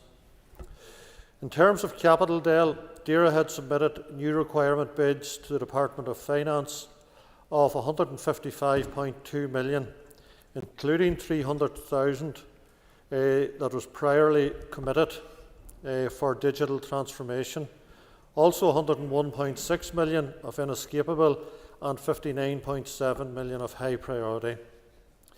The written briefing went on to state that the Department of Finance had now agreed allocations for DAERA of $577.3 million resource and $95 million capital DAEL. These allocations, of course, include DAERA's earmarked allocations. DAERA advised the committee that officials are now working through the implications of these allocations, and an oral briefing is scheduled for the 6th of June. However, this has put us in a difficult position to input meaningfully onto today's debate. The committee has been continuing to hear from officials and stakeholders, so we are building a picture of where our scrutiny focus will need to be. The clerk requested a number of times for a briefing before today, but was advised that officials would not be in a position any earlier due to the work needed to consider the implications of the allocations.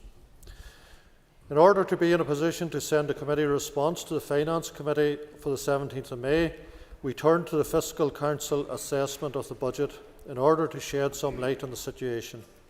First point we noted was that as one of the relatively big spenders in terms of departments, DAERA has fared worse still compared to the average. The Fiscal Council assessment showed that the departmental resource requirements, including those earmarked, is $658 million versus the allocations received of $577 million, which is 88% of the requirement. The committee also noted that it seems the proportion of submitted non-earmarked bids met was only $15 million, which is just over 15% of the $96 million that was requested.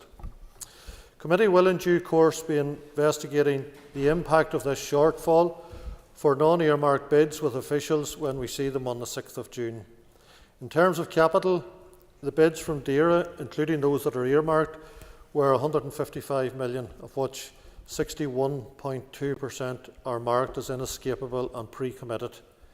$95 million, which is the total allocations highlighted in the assessment, is well below the $155 million. The committee will also be investigating the impact of this shortfall with officials. Mr. Speaker, at our meeting on the 23rd of May, we considered the budget paper from the Minister of Finance and noted the figures for DAERA high-level spending areas.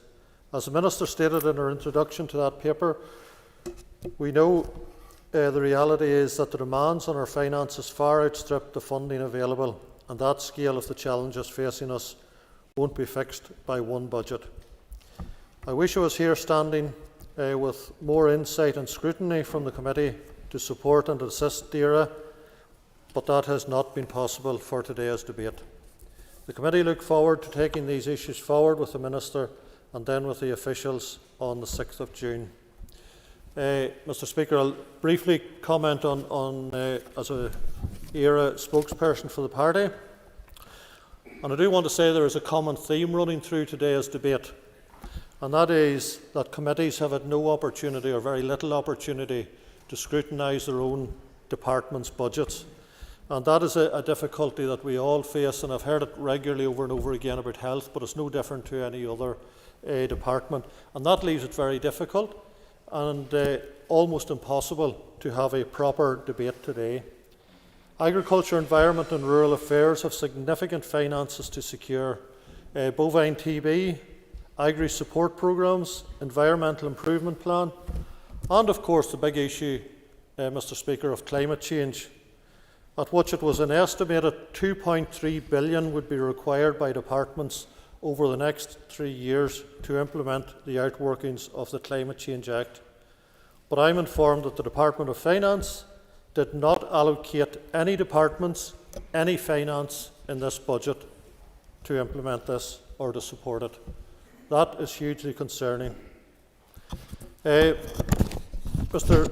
Speaker, just finally, I did note some of the comments around health, and I noticed some of the earlier motions in this mandate regarding junior doctors' pay, regarding the implementation of the Autism Act, for a new residential rehabilitation unit in Belfast, increasing the number of foster carers, updated action plan to tackle the waiting time crisis, and a fully budgeted women's health strategy, none of which were costed.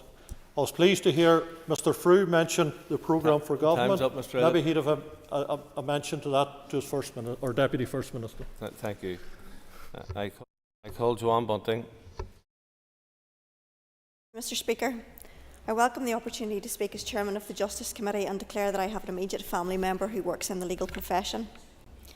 The fact that we are discussing a one-year budget will come as a disappointment to many.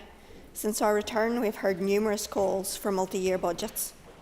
It's also disappointing that the committee has not yet had the opportunity to undertake in-depth scrutiny of the department's budget or financial position for 2024-25 because we have not yet received a detailed briefing.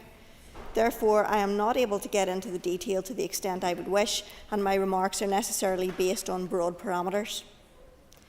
The committee has had many oral evidence sessions from various directorates within the department, as well as from a number of key justice organisations. Difficulties in relation to the department's challenging budgetary position were a consistent theme. As I have said during previous financial debates, the vast majority of the department's budget is demand-led, taken up by the PSNI, the Prison Service, the Courts and Tribunals Service and Legal Aid. As a result, there is very little, if any, scope to reduce spend without impacting severely on the delivery of vital services. In fact, owing to cuts across the board, justice sector organisations are increasingly providing more and more vital services, but are doing so with fewer and fewer resources. The justice system used to be the service of last resort. Now, it is all too often becoming the first. We regularly hear that the police officers spend inordinate amounts of time dealing with those facing mental health issues. These people would be better served by mental health professionals, but it is often the police who are called.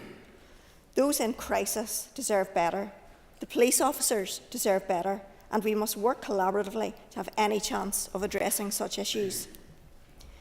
When giving oral evidence to the Justice Committee, the then Permanent Secretary Richard Pengelly said, and I quote, "There are undoubtedly individuals who are currently in a prison establishment but should be in a mental health facility.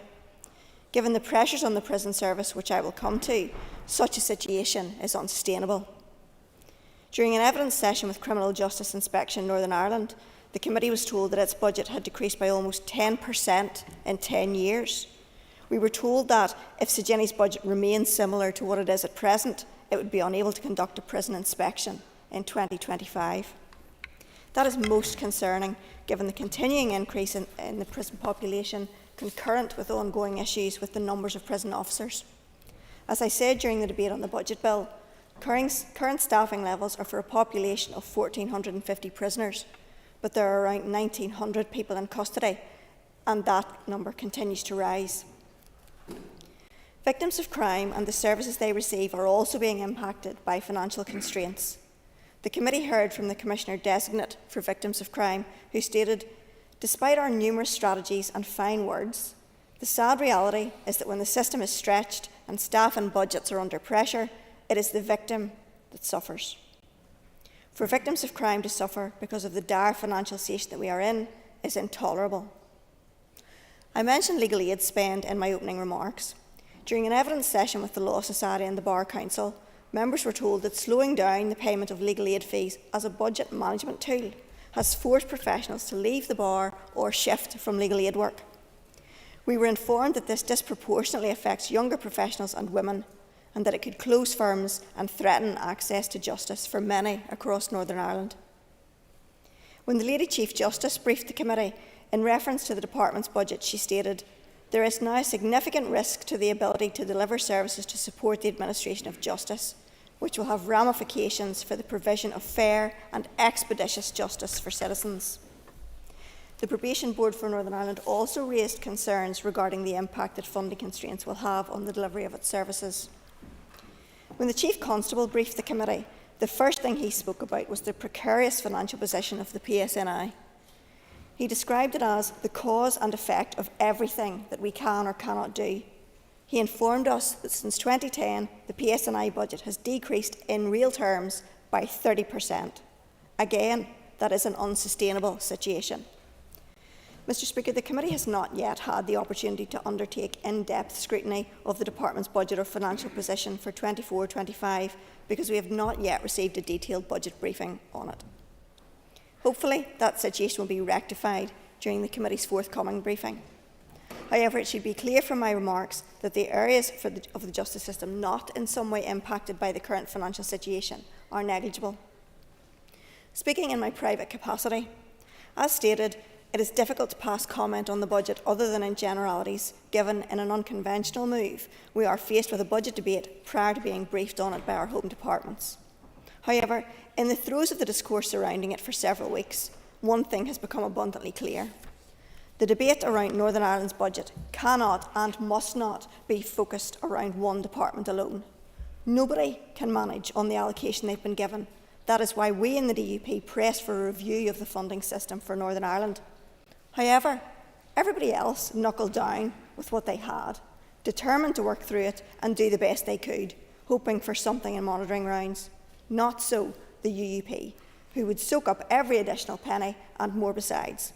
For years, the Department of Health has absorbed half of Northern Ireland's budget, yet currently the position in the health service is worse and spiralling. Not, of course, through any fault of those in the front line. The cry for £1 billion just to stand still is absurd. Health has already had an additional £1 billion over 2 years. Nobody else has had such a luxury. Their flexibility is, Their flexibility is extremely limited and the bulk of their budget is allocated to inescapable pressures, but they have sacrificed for health. The justice system is already picking up the pressures from the Department of Health until it is almost at breaking point itself. At the committee recently, we heard from the Chief Constable that the PSNI is attending 500 calls a week on behalf of the ambulance service. 500 calls a week. Let there be no doubt, people are being put through justice when they should be in healthcare. The answer lies not in perpetually throwing more and more money, but in taking decisions and making tough choices. Load the front lines and do away with bureaucracy and a top-heavy system of multiple layers of management. It's hard, it's unpleasant, and it may be unpopular, but it's the job we were elected to do. Despite repeatedly asking, I have not been able to ascertain the detail of the areas for discussion between the Health and Justice Ministers or at the highest strategic levels within their departments around their plans for collaborative working. Thank you, Mr. Speaker. I call Stuart Dix, or Philip McGuigan, rather. Philip McGuigan. Okay, thank you, Karen Collier. I want to speak in the debate today primarily from a Sinn Féin member of the Economy Committee perspective.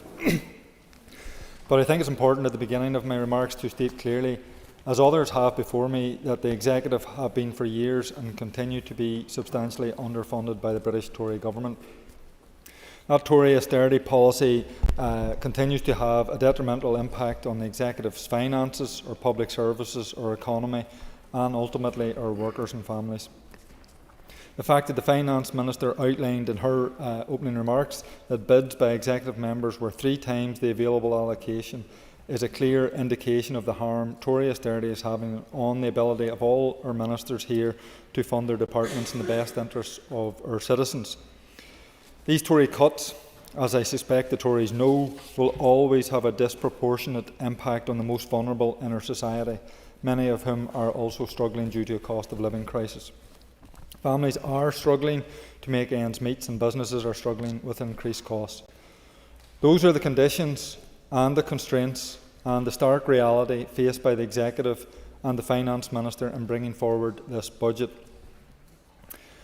All that said, I welcome the fact that we have got to the point of having an agreed budget, and I want to commend the Finance Minister for making that happen.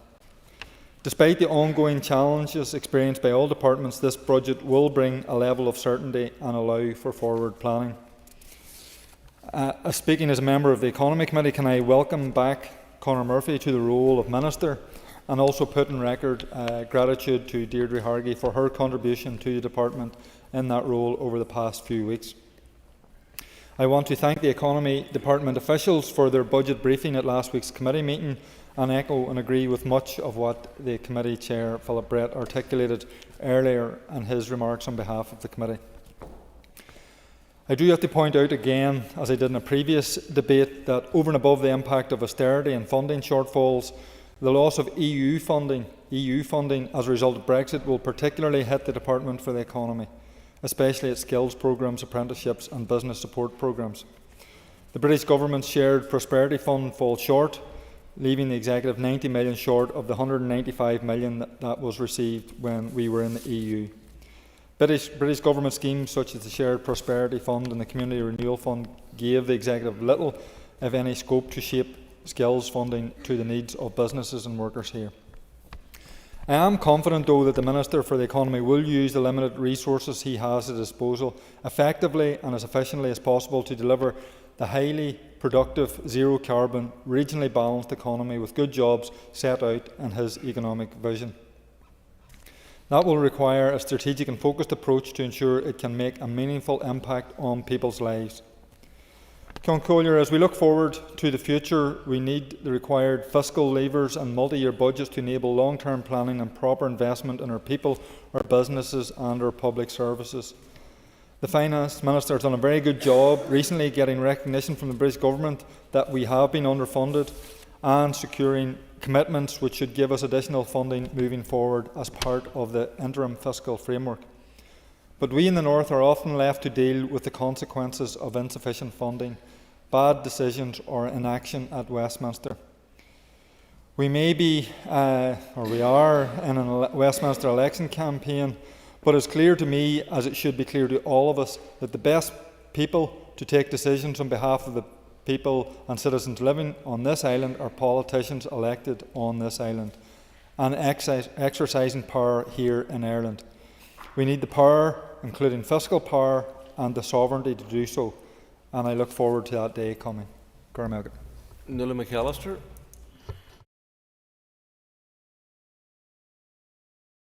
Mr. Speaker, I rise today to speak primarily regarding the health issues contained within this budget as a health spokesperson for the Alliance Party. Like many others, I recognise it's not a secret that the current financial situation is dire and the budgets are being squeezed right across executive departments, and health is no exception to this. And like many others, I have also engaged extensively with organisations from across the health and social care sector who continue to relay the same message that we cannot go on with the status quo. I say this, though, while having no clear indication of how this Minister is planning to use his budget allocation, something which I am disappointed, yet the entire committee not overly surprised with, because throughout the past number of months, the Minister of Health has taken the approach of voicing dismay at the financial situation while simultaneously failing to outline any plans to address the lack of efficient spending in the department. This approach is to culminate in his party choosing to loudly voice their opposition to this current budget while failing to propose any meaningful alternatives. This inability to problem solve or prioritise has been duly noted by many of the organisations which I have met since joining the committee. The key issue at play here should be clear to all when you consider that our health service has the highest spend per head in the UK, yet consistently has the poorest outcomes. The problem is not lack of resource, it is lack of reform. I know that many, like I, have engaged throughout the sector are clear on this. In our feedback, it is clear that the message is from the Minister and his department and the party is that the budget is not enough. Yet they're not catching up with the rest of us. It's not just about budget, it's about how you manage your spend. I understand that there are inescapable pressures. All of us do. We understand that many require significant funding. However, that does not mean that there is not room to prioritise measures which will provide efficiencies and transformation of the service. We have been talking about transformation for too long. The Bangor report has been sat on a shelf since 2016, and despite all parties being signed up to the principle of transformation, Too often we see members of these parties, including the Minister's own colleagues, standing on picket lines protesting against these values in practice. Alliance is not afraid to take difficult decisions which will ultimately lead to a more efficient and sustainable health service. And I hope that other colleagues... Someone ask? Yeah? Thank the member very much for giving way. Would the member referred there to the Bangor report and almost that any opposition to any decision being made in health is opposition to the principles of Bangor? Would the minister or the member accept that Bangor can't be a fig leaf for every closure or capitulation of service? I don't think anyone claims that Bangor is simply a fig leaf for anything, but we do recognise that reform needs to be taken in a holistic approach. And we can't simply do it piecemeal, and that is one of the issues that we have here. So I hope that others will recognise that, and they'll take the responsibility and do the same when it comes to their doorstep, that it's not just about taking on reform day by day, but on the whole. And ultimately, and understandably, if we want to stabilise our health service for the long term, we do need to invest to save approach. One of the aspects that was previously spoken to by many members across this room is about domiciliary care. We all recognise that we need to invest in domiciliary care because not doing so means more spending. It means more time in hospitals. It means more money spent on the system. There is no doubt that fully implementing all of the strategies that are currently under the health portfolio will take a long time and will require a great deal of investment. However, it does not mean that we have to have an all or nothing approach. And that is where we have the problem here. There are no priorities that are outlined by the Minister or the Department. And I will concur with the Chair of the Health Committee's remarks when she did highlight how each of the last sessions of the Health Committee we simply have not had enough information and at times conflicting information. Because the trouble is with costing, when you get that conflicting information from the Department itself, it does make for a rather difficult starting point. And even when questioned last week, officials admitted that they haven't even costed workforce when it comes to consultants or specialised doctors and assistant specialised doctors. And if you think that a party without access to the same data and information as the department is able to provide that upfront, then it's just utter nonsense. Nobody is buying it in any other party, and nobody in the sector is buying it either. I must also emphasise that when it comes to the workforce, the computer says no attitude from the Minister and the Department is not the way to prioritise or negotiate anything, and workforce has to be the starting point. I also want to focus for a little bit on the number of reviews, inquiries, etc. that we have had within the Department. Whether it's hyponatremia, independent neurology, urology, muckamore, whether it's funding services that actually aren't in existence or even being offered, and those I have raised directly with the Minister and in committee, or fighting judicial reviews where the Department knows they have statutory obligations that they aren't meeting, or the Children's Services reviews, which sets out what needs to be done. There is one thing in common across all of those. We do not have action. We have delay. We have patients or families of deceased patients waiting constantly. We have so many more work streams created within the department looking at what can be done after we have had inquiries, after we have had reviews, saying what needs to be done, wasting time, wasting money and impacting people's lives daily.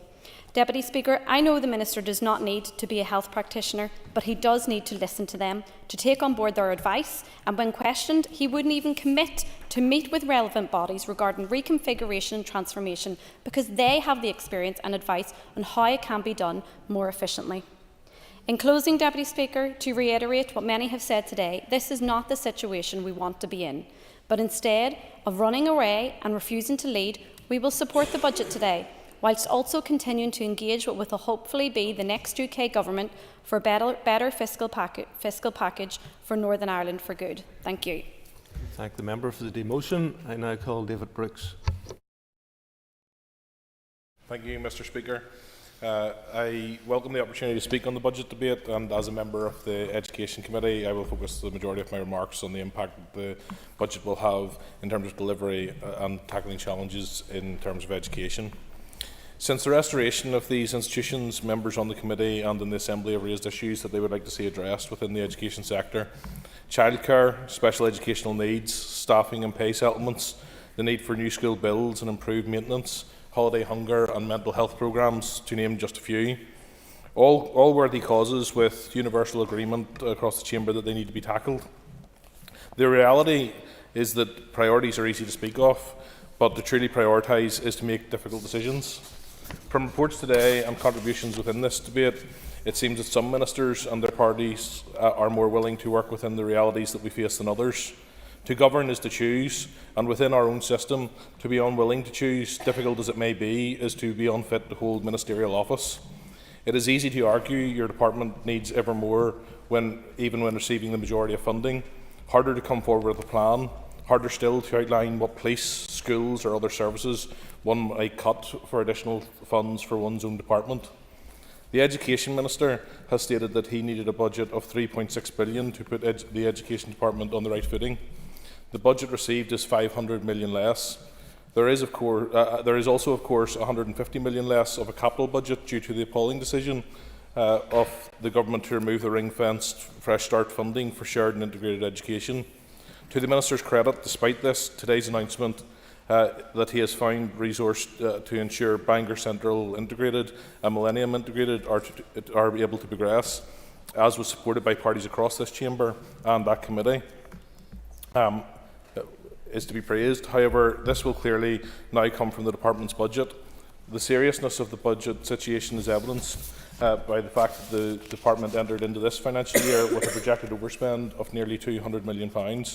So while easy on the outside to list many positive initiatives as a priority, the Minister doesn't have that luxury. He must deliver within his means and truly prioritise. So what are the priorities? In one of the first addresses to the Chamber, the Minister assured the House that the development of an early learning and childcare strategy was a top priority. Last week saw the first delivery on this. I think many across this Chamber recognise the positivity of that announcement. We are all aware of the cost of childcare, that the cost of childcare puts immense strain on family finances, especially during a cost of living crisis. In many cases, it prevents parents, disproportionately women, from entering and remaining in the workforce where they would otherwise choose to do so. The announcement of the 15% subsidy on childcare costs and transitioning of all preschool education places to 22.5 hours per week is a great step in the right direction to help parents and in the real delivery against a top priority. I pay tribute to the work of melted parents and employers for childcare towards this. I know they will not stop there, nor will the Minister, who has already said that this is not the limit of his ambition. Implementing an ambitious programme of reform will take time. The budget required will be significant. £400 million has been quoted. This will require ongoing commitment from the Executive towards real, meaningful change for childcare provision. Another clear and genuine priority for many across this Chamber, and rightly so, is the appropriate support and services for special educational needs. We have heard on committee how the current system is failing pupils and their families. The Minister recognised the need to invest in SEN with the new Special Educational Needs Capital Investment Programme, which will be welcomed by everyone in the sector with an interest in this sector and our school system. Up to 8 new special schools delivered across Northern Ireland as part of a new school investment programme, including a new school in East Belfast, alongside the new builds for a number of existing special schools and enhanced maintenance and equipment funding, another step in the right direction. Structural reform is clearly needed within SEN. Educational transition should be timely and smooth as possible for every child. They should not exacerbate the challenges that children or their families already face. And I know the Minister is committed to addressing this, and the Education Authority must also be held to account moving forward. As I have said previously, their approach at times appears to be policy rather than child-focused. We can deliver no progress without those who work in the sector, and the Minister has sought to address teaching pay disputes. Agreement was reached on the teachers' pay with a rise in starting salary for teachers that brings their starting point to equal with that of England. The Minister has sought to support our non-teaching staff and submitted his bid to the Department for Finance for approval to allow the implementation of the pay and grading review. It was agreed that the Executive and the Minister of Finance should seek approval from Treasury to bring forward funding set aside under the agreed funding package for future years to allow additional funding to be accessed in 24-25. I understand the Minister of Finance is currently making that case and awaiting the decision from London. Mr Speaker, there is much to celebrate in our education system, but there are many challenges that we need to address to give every child in Northern Ireland the best start in life and to give them the foundation in which to succeed. I would urge the Executive as a collective to continue to press the Treasury.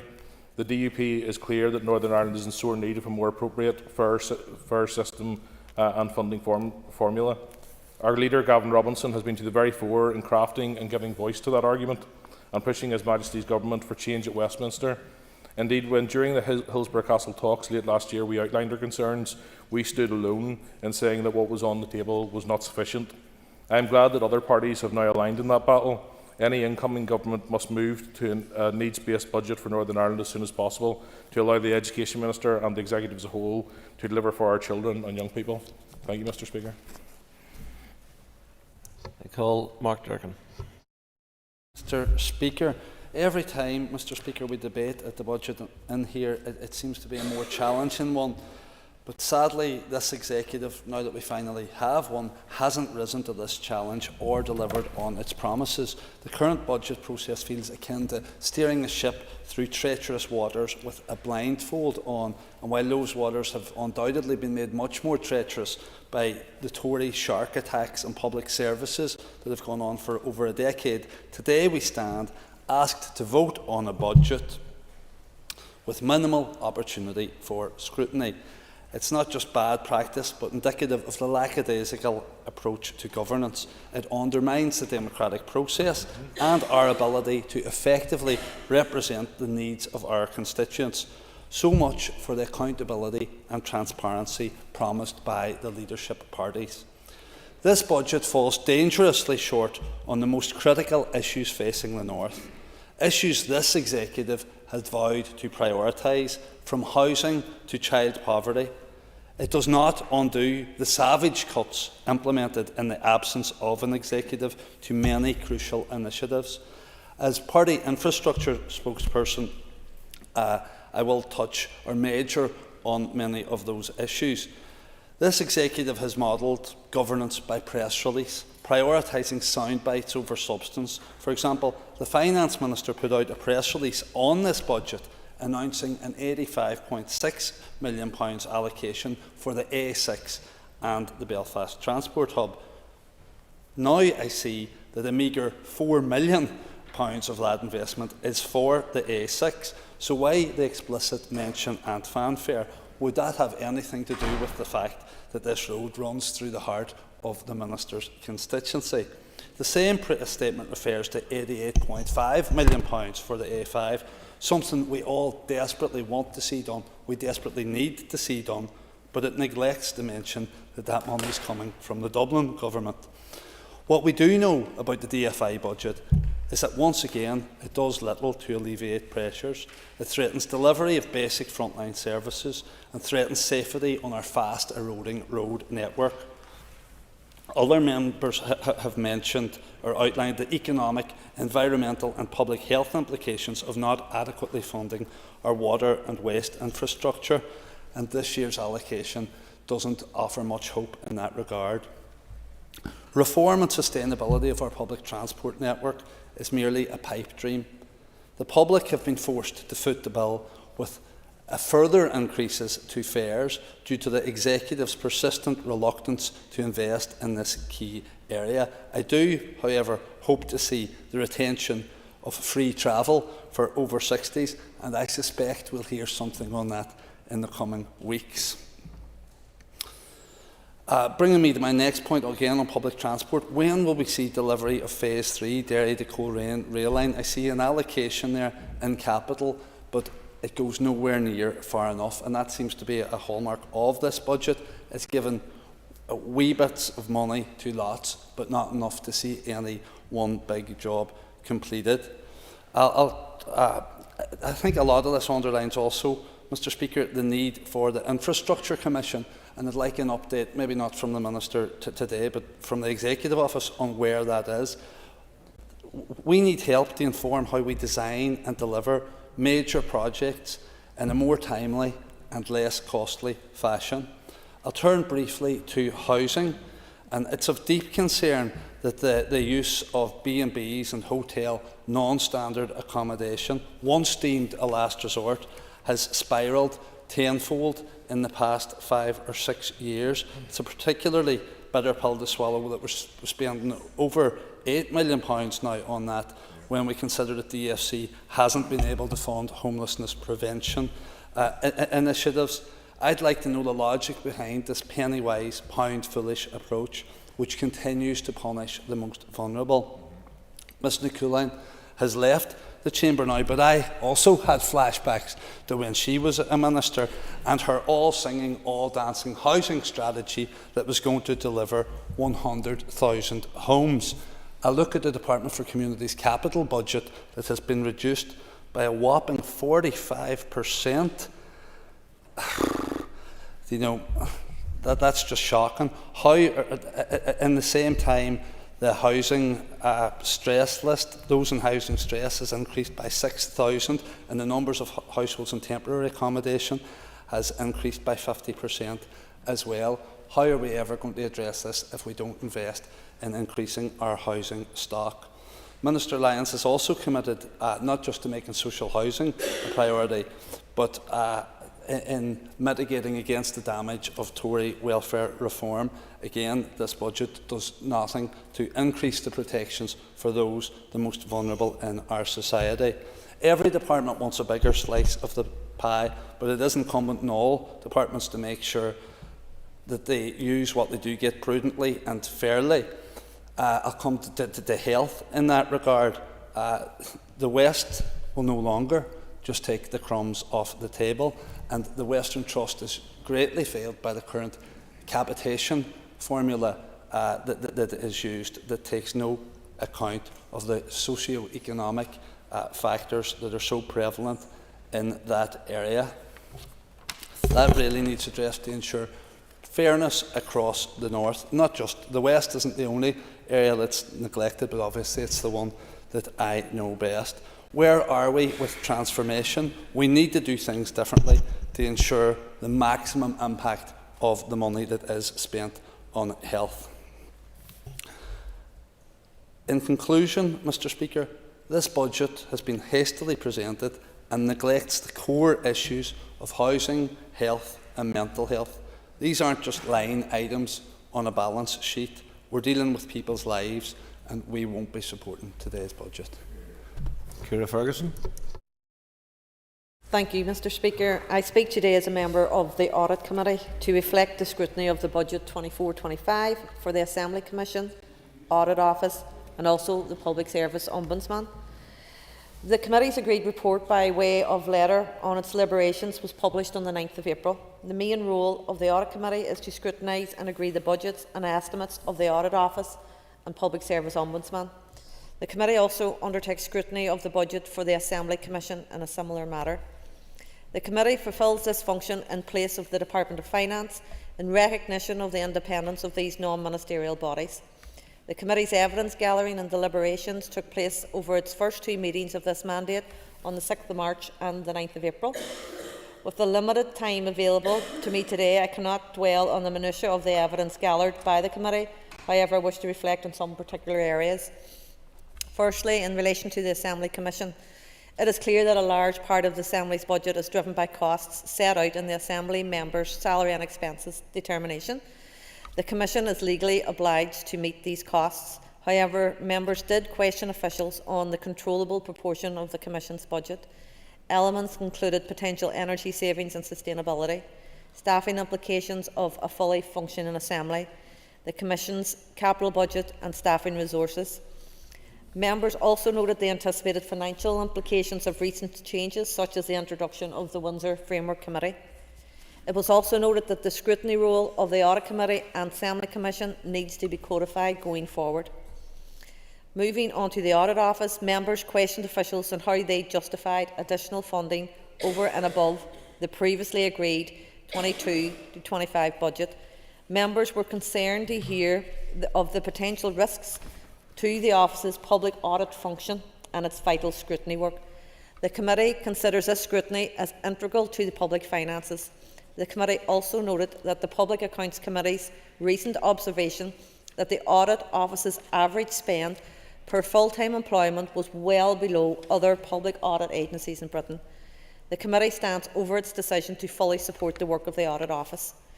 Despite having a relatively small budget, members of the Committee were struck by the wide remit of the Public Service Ombudsman, as well as the growing number of complaints considered by the Office since its inception in 2016. Members were particularly interested to hear about the recently introduced role of the Office in relation to the Complaints Standard Authority. This, combined with investment in other preventative measures, such as the Own Initiative programme, could lead to savings further down the line in terms of reducing the number of complaints finding their way to the Public Service Ombudsman in the first place. The Committee also probed a number of generic areas with all three bodies, and members received a number of assurances and commitments in this regard. The Committee would be supportive of a multi-year budgetary framework in the future, enabling a more strategic budgetary focus.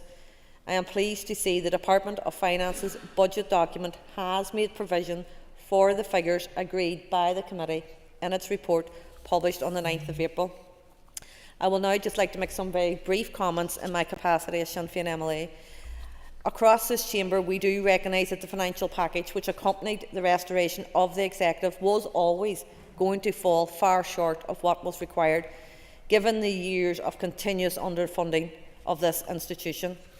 On that note, I do want to acknowledge the work done by the Minister of Finance to secure the commitments to date as part of the interim fiscal framework and what was undoubtedly very difficult financial circumstances. Going forward, we need to look towards further devolution to allow for more long-term strategic planning, including a multi-annual budgetary framework and proper investment across our public services, including these core bodies responsible for scrutiny, transparency and accountability. Thank you, Mr. Speaker. Guy Middleton. Mr. Speaker, when we look at any budget that's coming forward to this chamber, there are words that are commonly used and have been used today to describe the budget: challenging, difficult, frustrating. There's not an area of our public sector or public services that we would say that there's enough funding for, whether that be our health sector, education or policing. All of the budgets for those departments are very much under pressure. The Finance Minister has produced a budget which we now have sight of, and I think there's no doubt that many of us would share the frustration around, at times, the lack of detail, the level of detail, but we are working within the timeframes that we have. That leaves political parties with two options. They either get behind the budget, acknowledging, of course, the challenges and the difficult position that we are in, but trying to make it work within the envelope that we have, or alternatively, they could vote against the budget, offering no solutions, or in the worst case, walking away from their ministerial portfolios. Mr. Speaker, walking away or opposing the budget is not a responsible thing to do.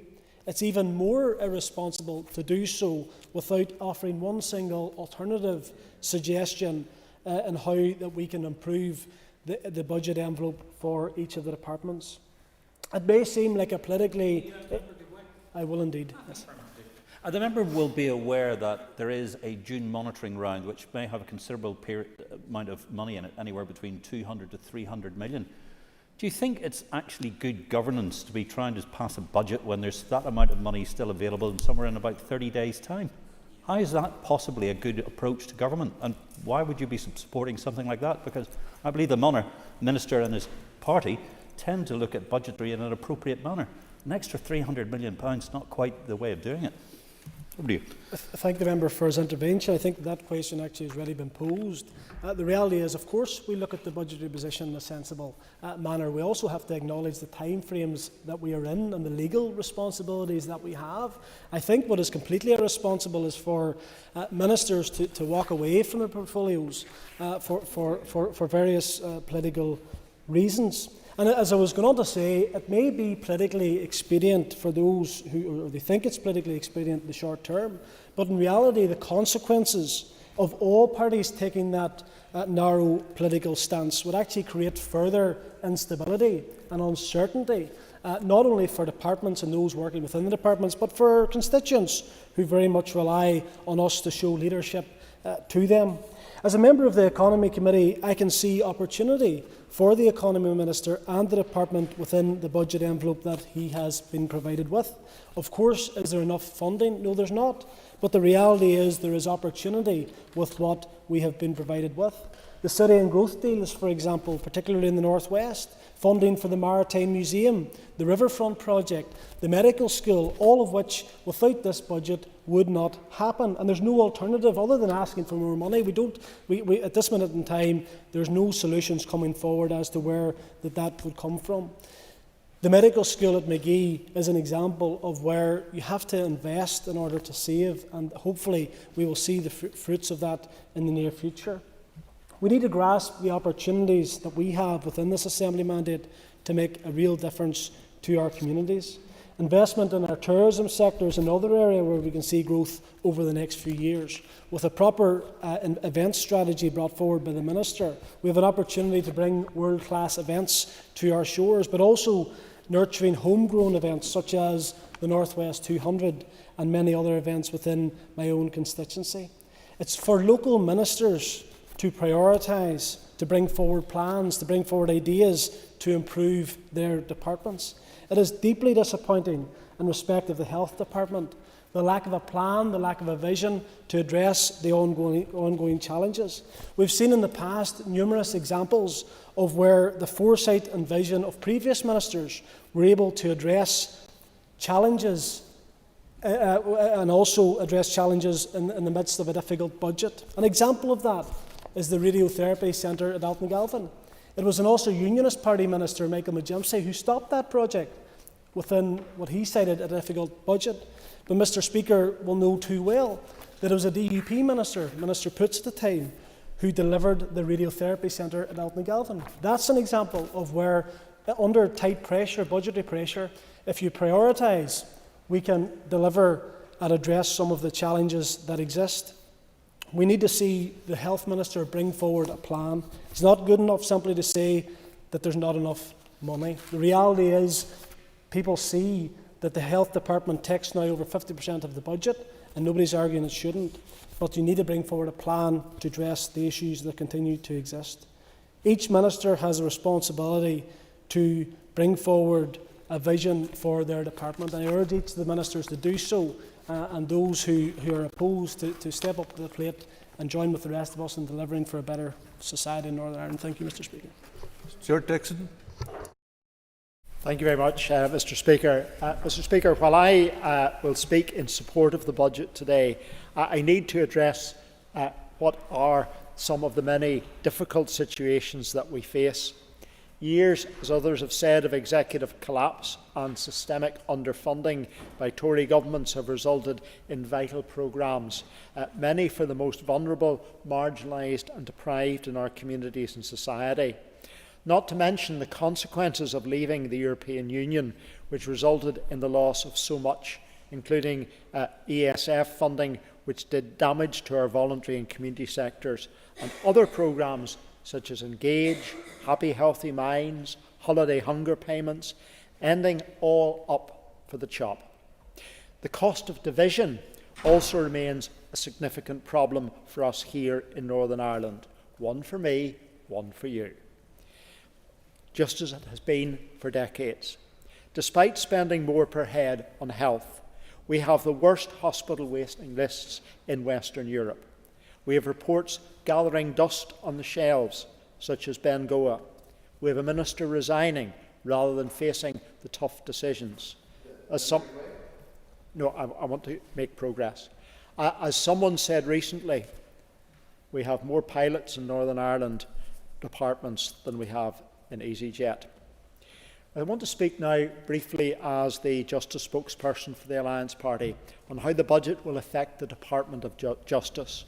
While the Department of Justice has seen a slight uplift, it comes too little too late after years of constrained budget settlements. Since devolution, the department has been chronically underfunded, Mr Speaker, relevant to other departments. That indeed has been recognised by the Fiscal Council. While the health budget has grown by 70% and the education budget by 45% over the past 12 years, Justice has seen an increase of as little as 3%. Mr. Speaker, we must recognise the vast majority of the Department of Justice budget is demand-led and is truly inescapable. I challenge other ministers to tell us where their inescapable sums are. Staff costs and statutory commitments consume nearly all available resources, leaving less than 1% for discretionary spending. Over the years, a cost recovery model has operated successfully and has delivered significant reforms, despite the noose around the neck of the Department of Justice. However, it is clear that we've reached a point where the potential savings would automatically increase costs in other areas.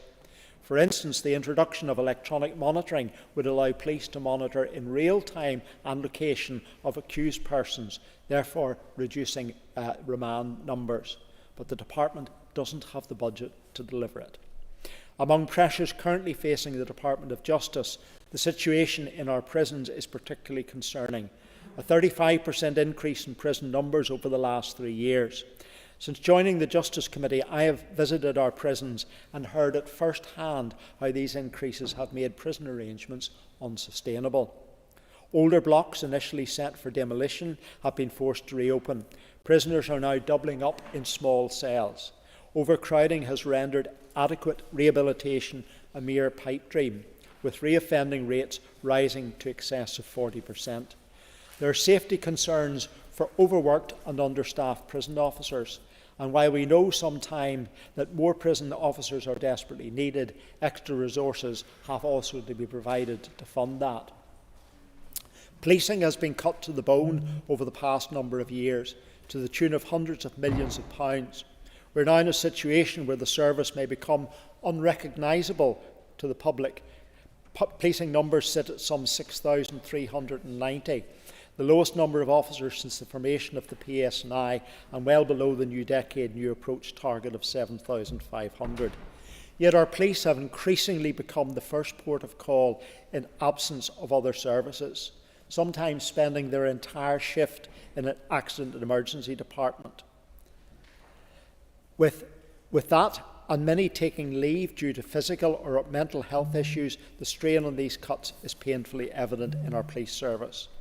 Even without pressures from demand-led services, major issues exist. Our criminal justice system is picking up the pieces where other departments have failed, like health and education. An increasing number of individuals entering the criminal justice system are grappling with severe mental health issues, addiction or unresolved traumas. If we want to avoid the immense societal harm, we need to rethink our approach and invest in prevention. Only then will we be able to avoid the what-ifs. What if they had been better educated? What if they had been given more support in life? What if they had received adequate mental health care? Others persist in tackling delays in justice system, the backlog of our courts and failing victims, delays compounding the hurt, stress and anxiety for victims. To open more courts, more staff need to be recruited, and the throughput in our court system needs to be enhanced, including legal aid payments to those in need of financial support for access to justice. Without a larger cash flow, the system will only get slower.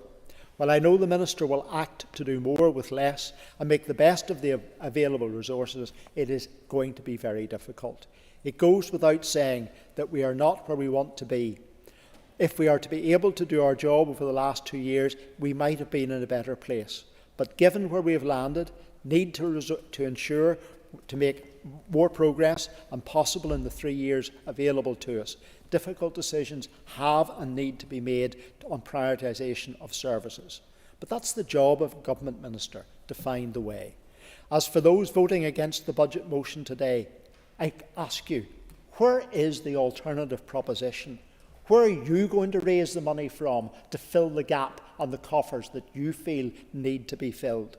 Where's your budget for delivering? I haven't seen it published, but maybe we'll see it in some of your election manifestos. For that reason, today, I will be supporting the budget. Finally, on a personal note, I have to express my deep disappointment at the resignation of the Health Minister, someone walking away from patients and healthcare workers. He has failed not only to deliver many of the strategies that have been promised, but for me, on a personal basis, he has failed cancer patients in Northern Ireland. Mike Nesbitt. Mr. Speaker, thank you very much. I feel moved to begin by thanking the Chair of the Economy Committee for his very generous words when he opened his remarks. And I want to reciprocate. I've been on a few committees during my 13 years in this House. I think the Economy Committee is particularly collegiate and coherent, and I wish them every success for the remaining term of this mandate. I also note Ms McKillen thought I was staring at her during her remarks. I will do my best to be less attentive in future, Mr. Speaker. I suppose my actual starting point is, what is the purpose of a debate like this? And it seems to me a lot of people think it is to win the argument and then win the vote. I put it to you, there is an alternative. Progress. Maybe the outcome of a debate like this is to make progress, particularly in the system of government we have, this consociational system of government, or the power sharing, as it's known colloquially, with 5, or in this case 4 parties in government. I know it's difficult to rub along together, but surely that is ultimately the objective. And as I say, I've been here 13 years. I've never been more optimistic about what we might achieve. I think the mood is different since we restored, and I'm very optimistic. I think every one of the 90 MLAs know if it collapses this time, it is gone. And I think very, very few, less than a handful of MLAs would like to see that result. And perhaps it was in our political psyche.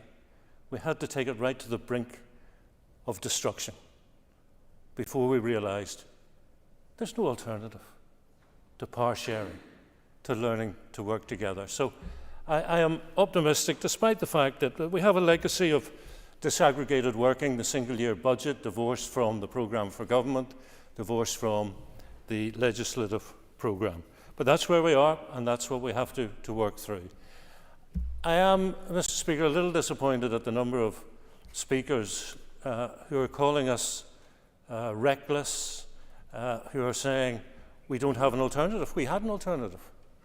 Alternative was to wait a few weeks, because we know from the Department of Finance that the June monitoring will yield 200 or maybe even as much as £300 million.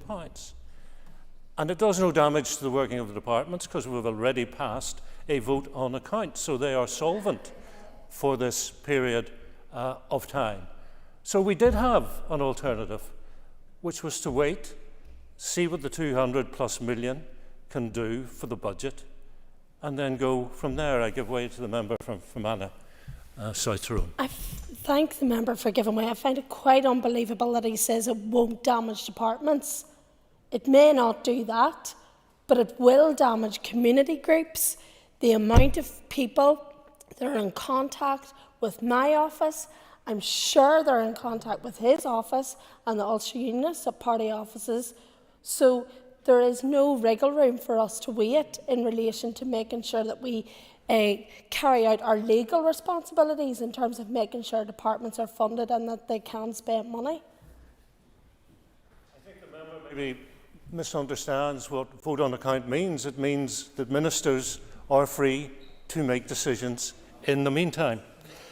I think that my party, during all the talks that preceded restoration, were very clear in our understanding that all the other parties who were going to form the executive wanted to prioritise health. And I refer to a written answer I got from the executive office earlier this month when I asked about the programme for government. And the answer said the executive is agreed on priorities, and then listed 7: childcare, reducing hospital waiting lists, tackling violence against women and girls, special educational needs, housing, developing a globally competitive economy, and reform and transformation of public services. It's not an alphabetical list. So it's either random, which I think would be a rather sloppy way to respond to a member's request, or it is in rank order, in which case reducing waiting lists came second. And yet the only money set aside for waiting lists is the 34 million that's come from the UK government. So whether we say it's a 6% increase on last year's starting position or a 2.8% decrease from the finishing position, and I note the esteemed commentator from the BBC, John Campbell, says it is both. In my opinion, neither represents the prioritisation of health. And I heard a member say it was disingenuous to talk about the starting position compared to the finishing position, but I noticed as a former member of the Economy Committee that in a meeting between the Perm Sec of Economy and the chairperson of the committee, the department indicated that their budget for 24-25 was largely positive, and that the Perm Sec hoped the opening positions for arm's length bodies would largely match the closing position from 23-24, i.e. include all the 23-24 in-year allocations. I don't think that's disingenuous. I think that is a valid assessment of the position. So, Mr. Speaker, I will conclude by referring to Mark Friedman, the man behind outcome-based accountability programmes for government. And I think as a collective we agreed that we would go down that OBA approach sometime in the middle of the last decade. And his book, which details how to do it, is entitled "Trying Hard Isn't Good Enough." In other words, it's not about the effort, it's about the outcomes. And outcomes are best delivered through cooperation. I think we're learning that increasingly we understand that very few issues are dealt with in a departmental silo. We need to cooperate to tackle things like educational underachievement or delivering childcare. And so I regret that this budget is all about departmental budgets, because ultimately we need to share and cooperate to succeed. The next speaker will be Sean Mulholland. Just before I call Sean, I have decided to add an extra 15 minutes. That's my discretion. And the speakers after that will be Mr. Allister and Mr. Carroll. So Sean Mulholland. Thank you, Mr. Speaker. My apologies, Speaker. I wasn't expecting for you to get to me. I will be supporting this budget. I don't think that we have much alternative. I would rather be standing before this chamber today agreeing on a multi-year budget and a budget that is linked to the programme for government. I think that is that would be preferable, and that would be something that we would absolutely be rather seeing today. Bear with me, I'm so sorry, Speaker. I was told that I was not on the list. In terms of this budget in relation to the Department for Communities, put simply, there just isn't enough in the pot. There isn't enough there to do all the things that we would like to do to make people's lives better. This is a department that most affects people's daily lives in Northern Ireland, and we just need to get it right. We are currently in a housing crisis, and money needs to be invested to ensure that everyone has a safe and secure place to live. The cost for temporary accommodation continues to rise. Housing stock desperately needs to be maintained and made more energy efficient through retrofitting, and to make sure that we are meeting our climate change obligations and that we're meeting people's health needs. Housing is at the core of our society. Having a stable tenure that is suitable for the individual's needs helps with mental and physical health and an ability to participate in society. Housing is cross-cutting across all departments, and we need a housing supply strategy urgently that addresses those key concerns. In terms of our capital DALE, there is a worrying downward trend over the last 3 years, with a substantial decrease this year, and it's massively limiting investment and long-term improvements. We are currently in a stop-start, short-term firefighting cycle.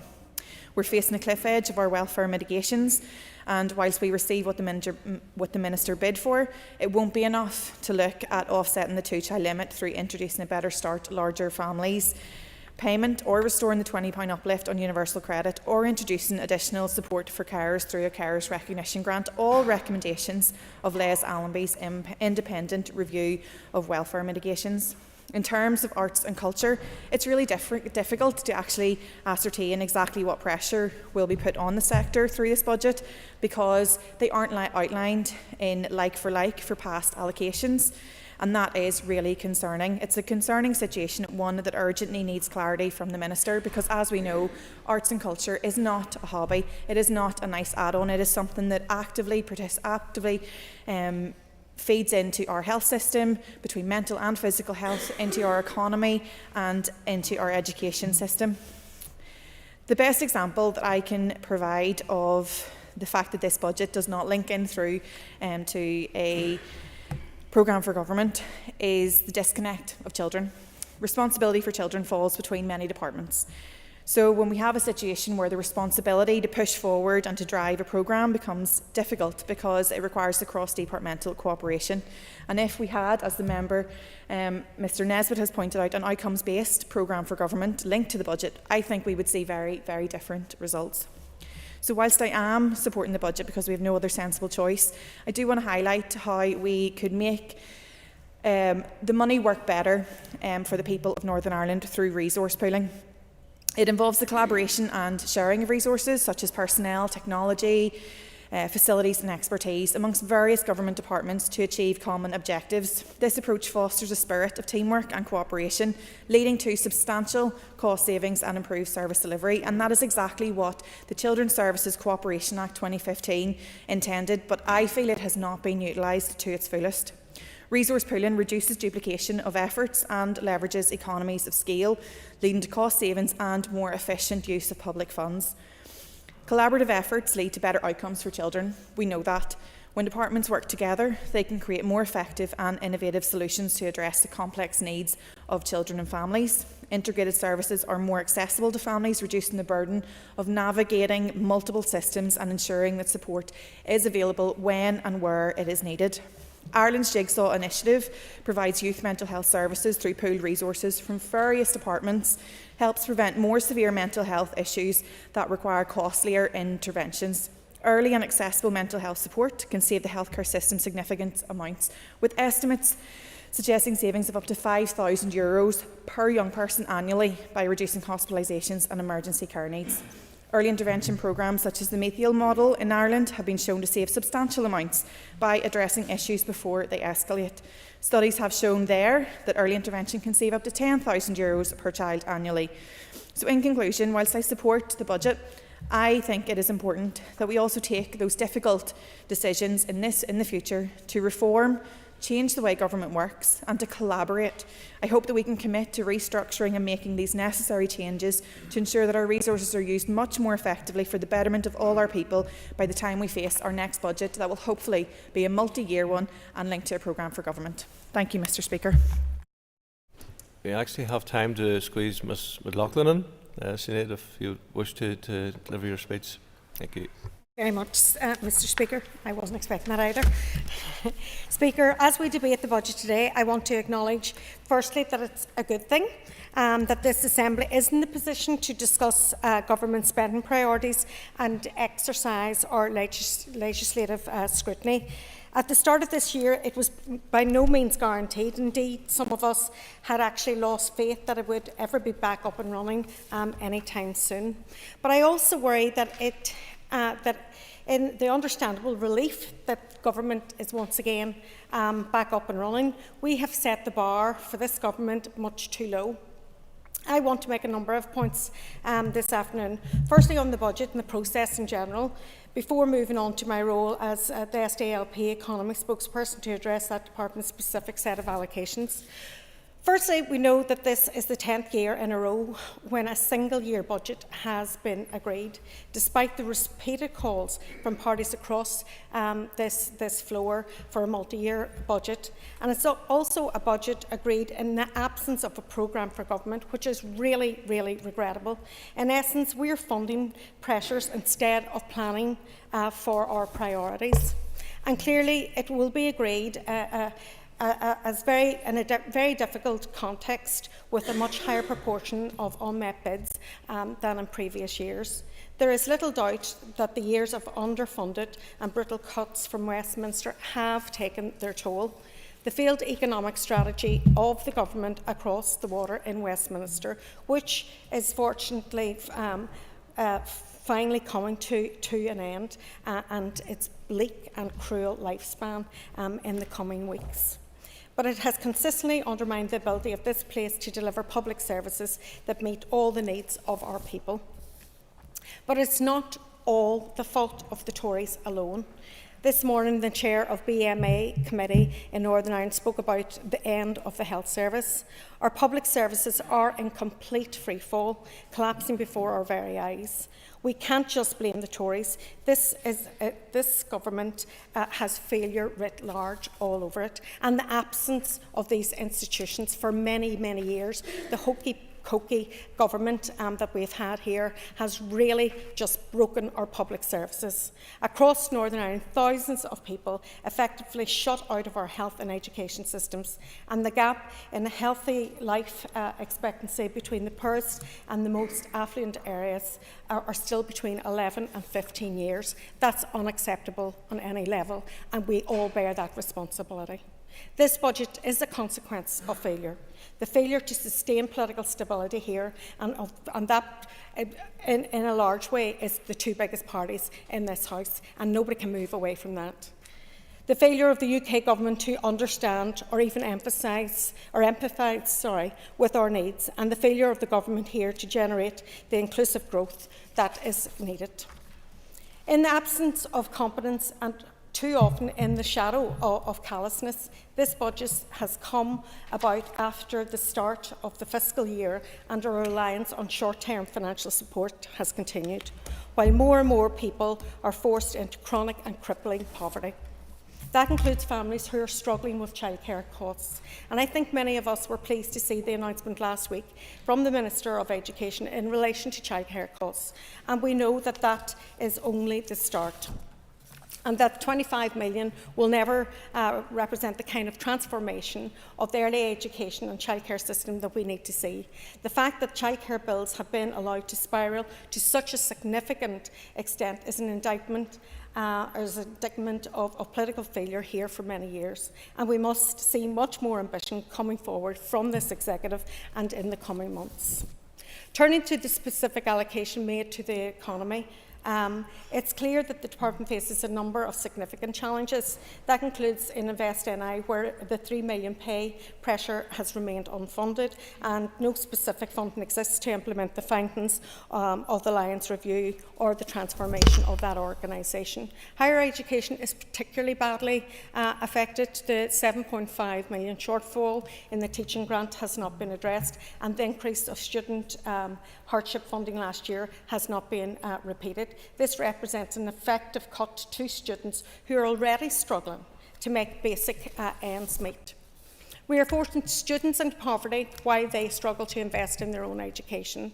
Those cuts are even more damaging considering that Sinn Féin ministers for the economy have rolled back on the DUP minister's commitment for a full review of higher education. Since February, we've been asking about that review, which is supposed to consider the support for the teaching institutions as well as students themselves. The ministers have only been able to tell us that they are still considering it. Well, that's not good enough.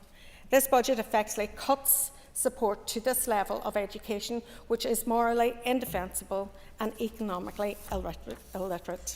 On the expansion of Magee, it's good to see some funding allocated, albeit with a lack of clarity on its exact purposes. Admittedly, it is a fraction of the amount that is likely to be needed. But more worryingly, when it comes to Magee, I'm actually concerned that no funding appears to exist for the recommendations produced by the Magee Task Force, and this can't be pushed back onto future years. The task force is likely to make recommendations in the coming months, and we need to see a ring-fence budget to implement them. In totality, it's also really concerning that there is no provision for any of this funding to be screened for regional balance. There's been a lot of talk about regional balance. There is no money for regional balance in any of these budgets, and so it has not been screened in that effect in a way that is meaningful with targets. It's supposedly one of the Minister's top priorities, but too often the Department has not been able to answer basic questions on it. In answers to written questions from me, the Minister can't identify whose responsibility it is to lead the work on regional balance. When pressed, he effectively told me it was everyone's. Well, if it's everyone's responsibility, then it's nobody's responsibility. Finally, Speaker, we know that the public is crying out for change in the way we do politics here. We only need to look at the COVID inquiry in the last few weeks to see how devastating the impact of the silo mentality has proven. We need to see more coherence and cohesion in this government. We will not be supporting the budget. Thank you. I call Jim Allister. Thank you, Deputy Speaker. There's something of a rich irony and a poor delivery in respect of both this debate and this budget document. The rich irony arises from the fact that what we are debating is a Sinn Féin austerity budget. This is the party that couldn't wait to get back into government with no regard to whether there was or wasn't enough money. Indeed, that was the position of most of the parties. And then when they're back, they discover they haven't got all they need. So they have to produce what effectively is an austerity budget. Welcome to the new Tories who sit to my left. Maybe the whining Tories, because they're still whining that there isn't enough. And indeed, old habits die hard, because even though they now have the authority, they're now in charge, it's still someone else's fault. It's still the British government's fault.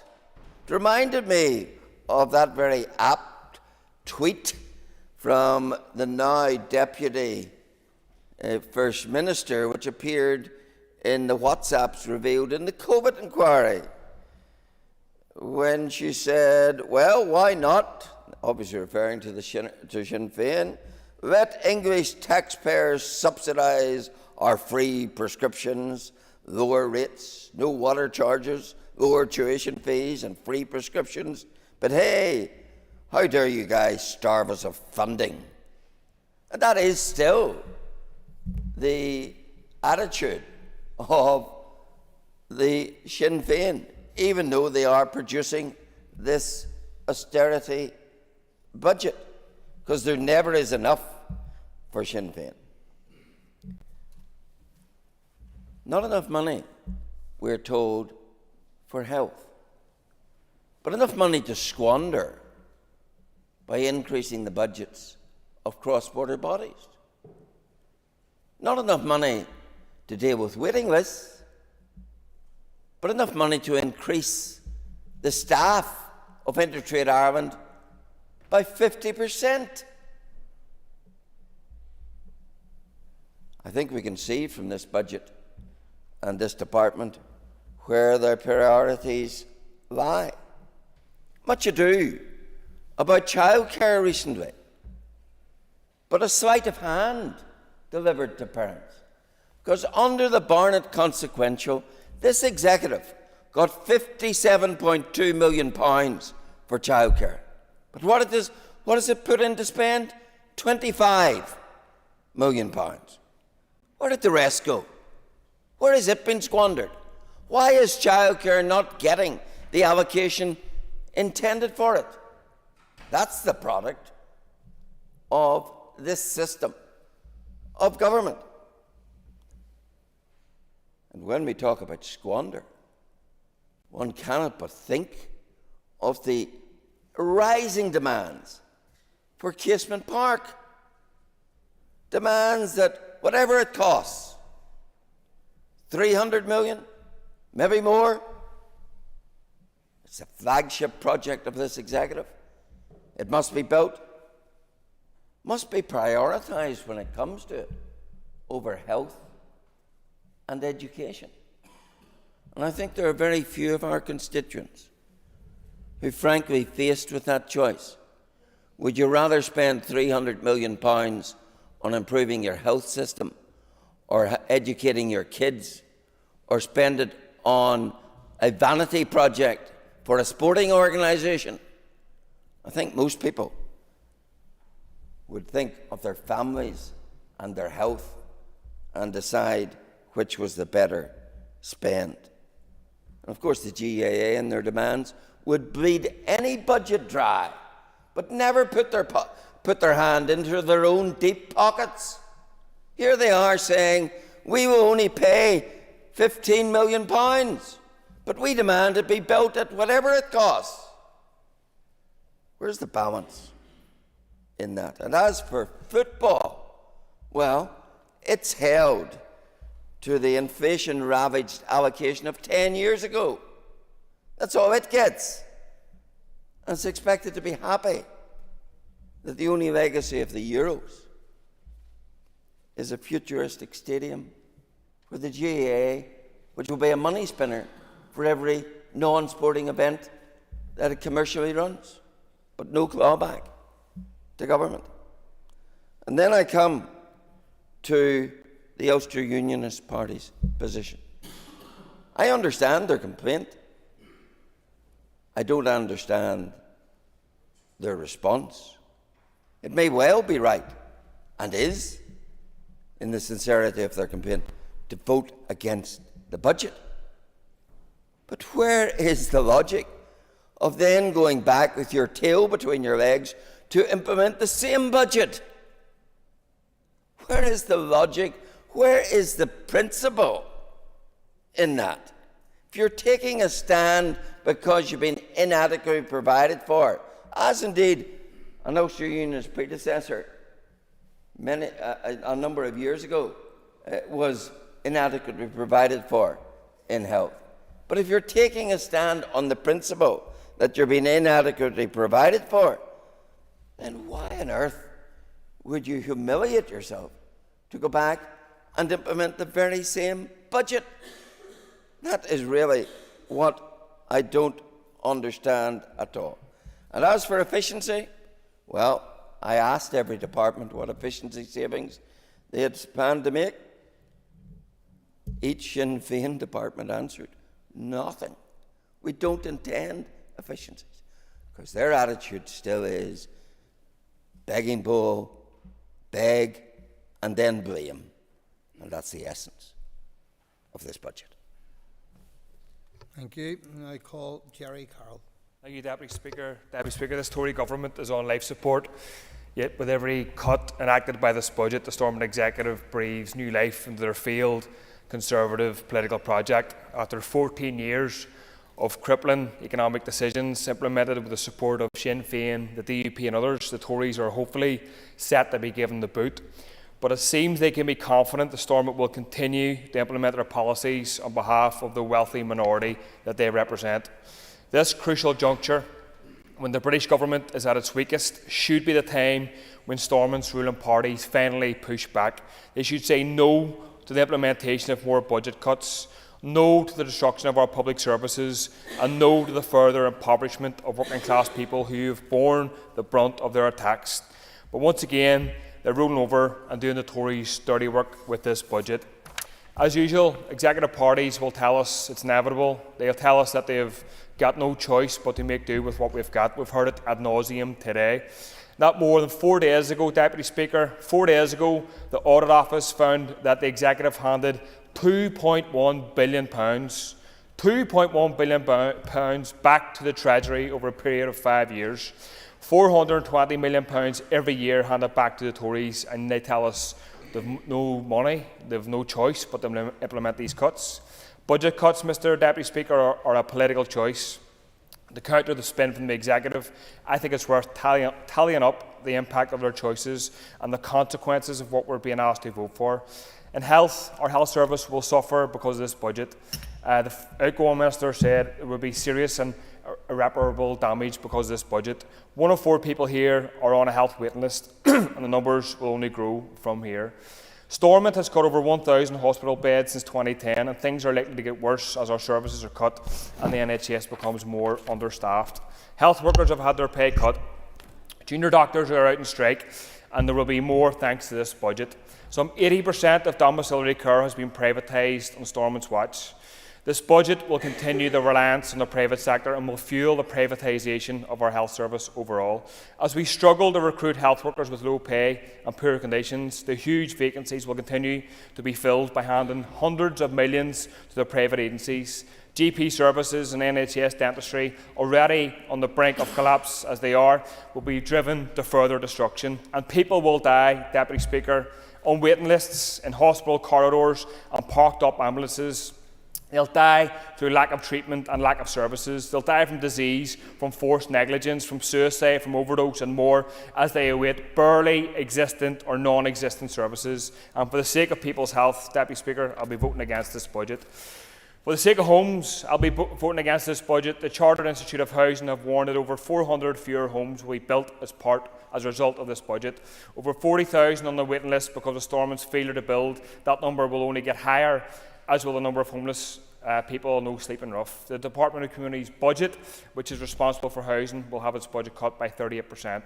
A lack of homes means rents will increase under this budget, mortgages will increase, and people will continue to be squeezed under the weight of this government's failures. The same department is supposed to be advancing an anti-poverty strategy. How can any of it be any more than a wish list if its funding is slashed?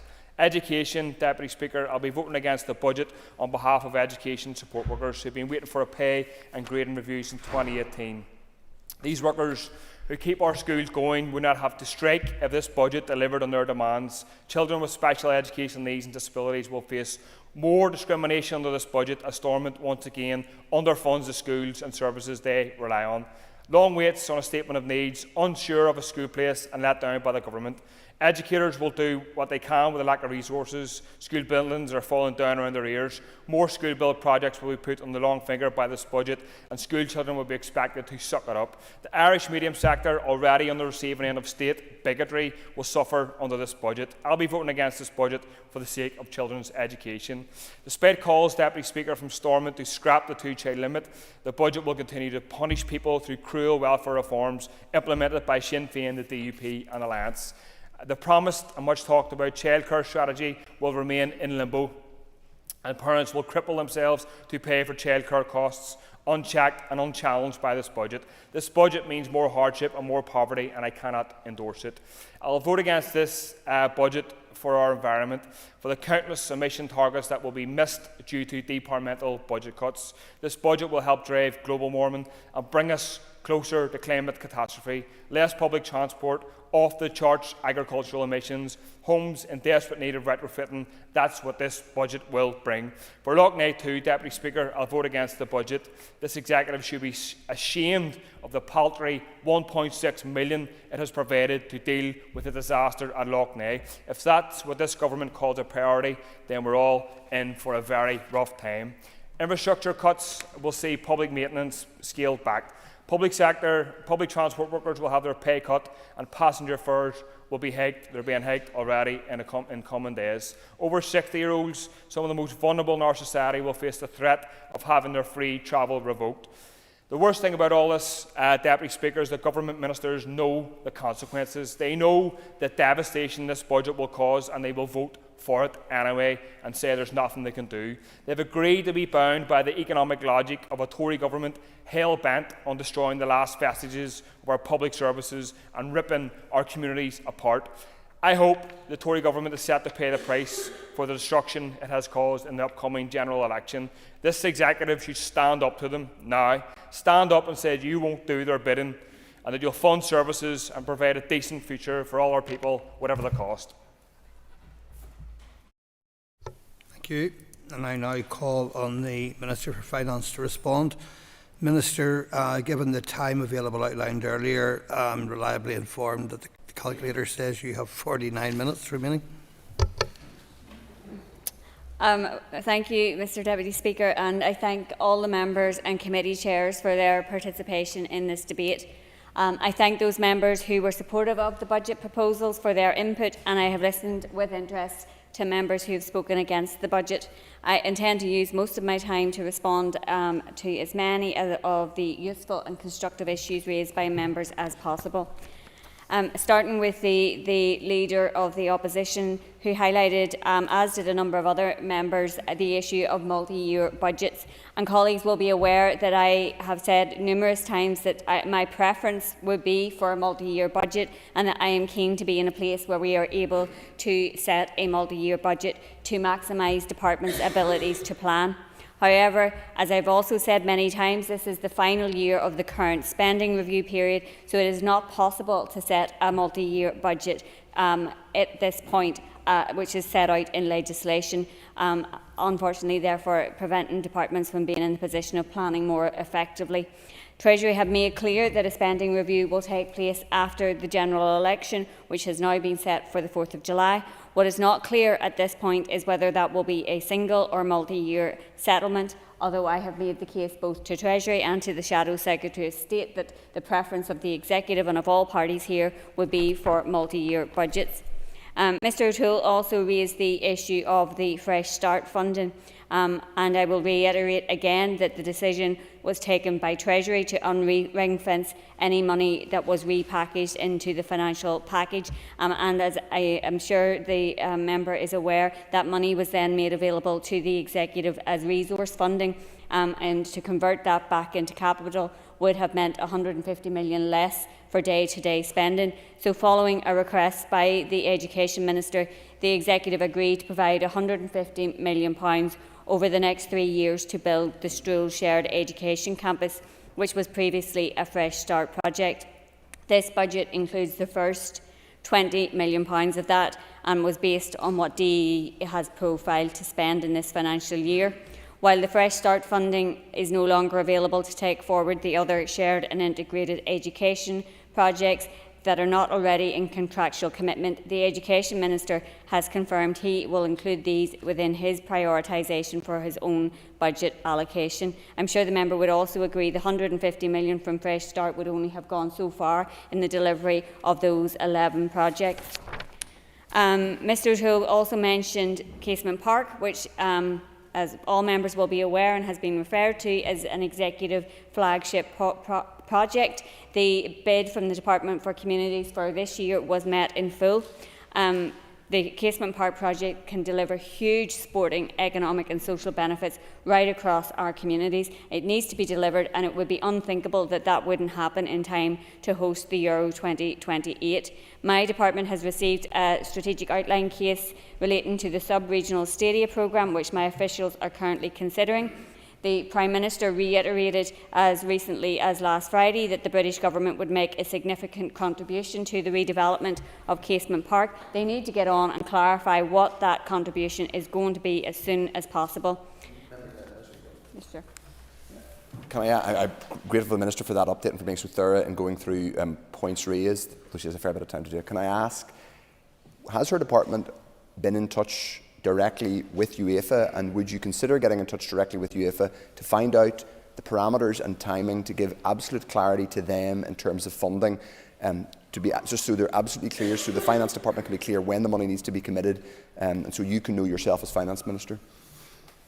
The member will be aware the Communities Minister is obviously leading in relation to Casement Park, and I have written to the Communities Minister offering him any support at all that is necessary in moving the project forward from my department and my officials, and I would be open to any suggestions from him as to how to move that forward.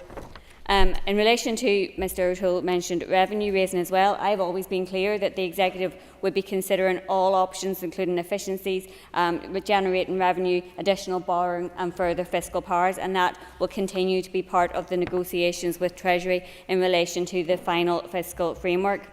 Mr O'Toole also mentioned that in his view the budget lacks strategic priorities. Of course, the correct place to set the Executive priorities is in a programme for government. I am certainly of the view that we want to take that forward as quickly as possible. The Executive has been clear that it wants to progress this as quickly as possible. However, we have to agree a budget as early as possible to allow departments to plan effectively. And as I set out, this budget reflects I want to make some progress, please. The budget reflects as far as possible the priorities of the Executive. It was developed in just 3 months from the Executive's return and in a challenging financial position. The interim fiscal framework will also set out the scope of the sustainability plan, which my department is working on at pace and will include input from other departments. I have heard from a number of members of the opposition today in relation to their criticisms of the budget, and it's easy to point to the problems, but the solutions are fewer to come by, and I've yet to see or hear an alternative budget or plan from the opposition in relation to how to move things forward. In relation to the health budget, both Steve Aiken and Liz Kimmins mentioned a number, as did a number of other members mentioned the health budget. In particular, Mr Aiken remarked that the Department of Health has always received more than 50% of the available budget. That's not the case. In fact, the share of the overall budget allocated to health has been growing slowly and inexorably over time. Since the Executive returned in 2020, the health baseline has increased by £2 billion. And while some have highlighted my party's and other parties' manifesto commitments of an additional £1 billion for health over the spending review period, health has in fact received a £1.6 billion uplift to its baseline funding over that period. And I fully agree that health needs more money, as do all of our departments. The British Government needs to provide the Executive with a sustainable level of public finances, and public services here are suffering because this isn't happening. Of course, my job as Finance Minister is to balance all the asks, ensure that all departments are able to deliver public services within their responsibility. But there is also, I want to make some progress please, there remains an onus on the Department of Health as the biggest spending department to continue to transform and to improve productivity in the delivery of its services. There was approximately £1 billion in resource DEL available for allocation to all departments. It simply wasn't realistic to meet all the pressures of one department, given the total number of bids being made by all departments. And the Department of Health has been allocated 51.2% of the overall resource DEL funding available, a 6.3% uplift from the opening position of 23-24. Giving way. And the Minister be aware across the rest of the United Kingdom that in fact health is above the line and has been considerably because of the pressures on the health system across the place.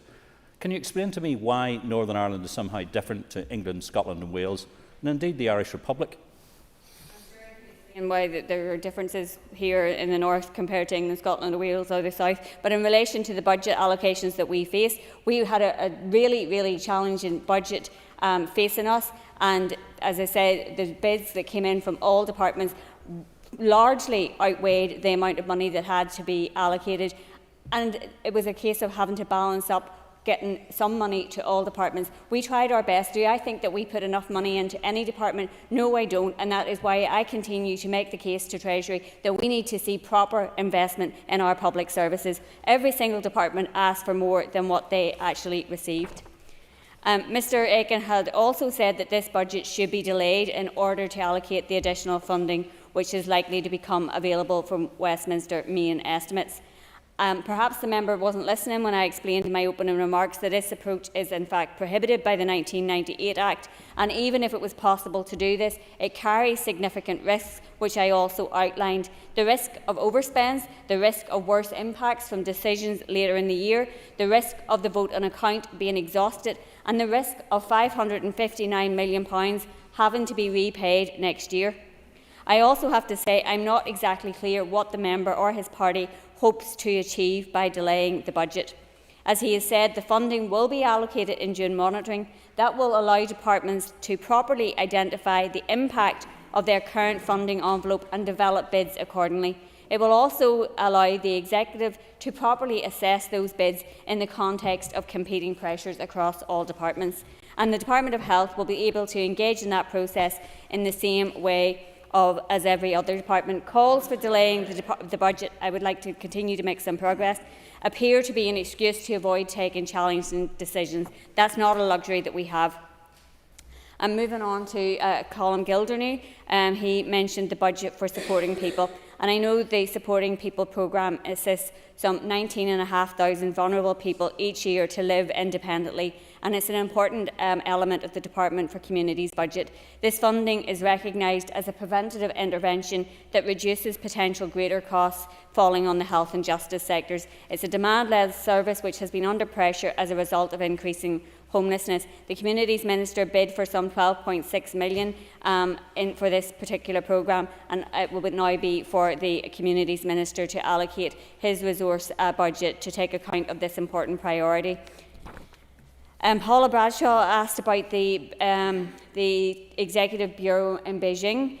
TEO is responsible for implementing the Executive's international relations strategy. As part of this, TEO utilises £365,000 of their budget to fund the Executive's Beijing Bureau. It's approaching its 10th year in operation and has made a significant contribution to the development of relationships with China. TEO and many departments and agencies have worked and are working closely with the Consulate to support initiatives to build relationships. Moving on then to Philip Brett and Cathy Mason, both mentioned the EA pay and grading review, and I think another number of members have also raised that in the course of the debate. The Executive agreed that I would write to the British Treasury to seek agreement to reprofile the Executive's future years funding in order to fund the full implementation of the non-teaching pay and grading review for education support staff. The Education Minister wrote to me confirming the cost to be sought for reprofile, and I and my officials engaged with the British Treasury to make that case. I formally wrote to the Chief Secretary to the Treasury on the 17th of May, and I raised it with her when I met last week. The request remains with Treasury to address.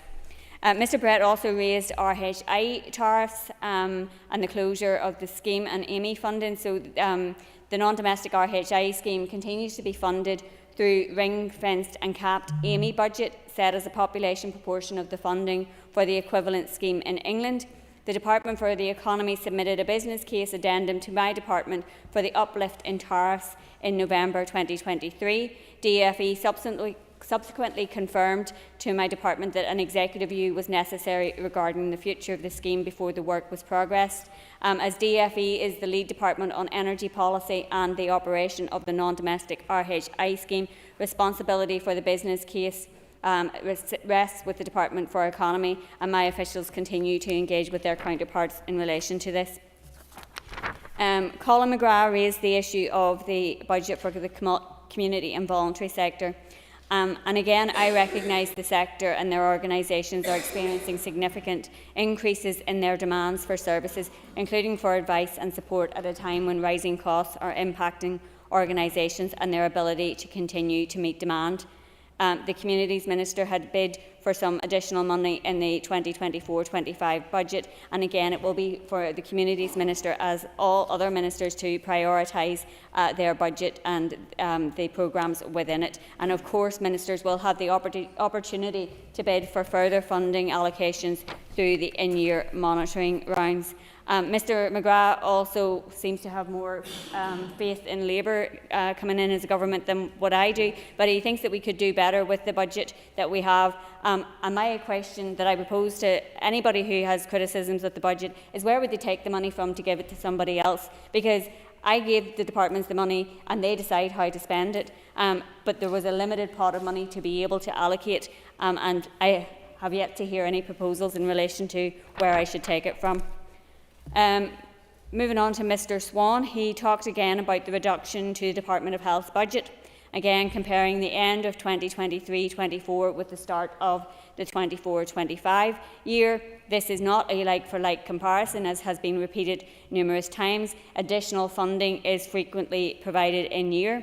The Department of Health also received £80 million of transfers from Whitehall departments in 23-24, and I will assume that the Department of Health will receive similar transfers this year. And obviously we're already talking about the in-year monitoring money that is going to be allocated in June, so it just doesn't stack up to compare the end of the year with the start of the year, and to talk about a 2.3 reduction is misleading.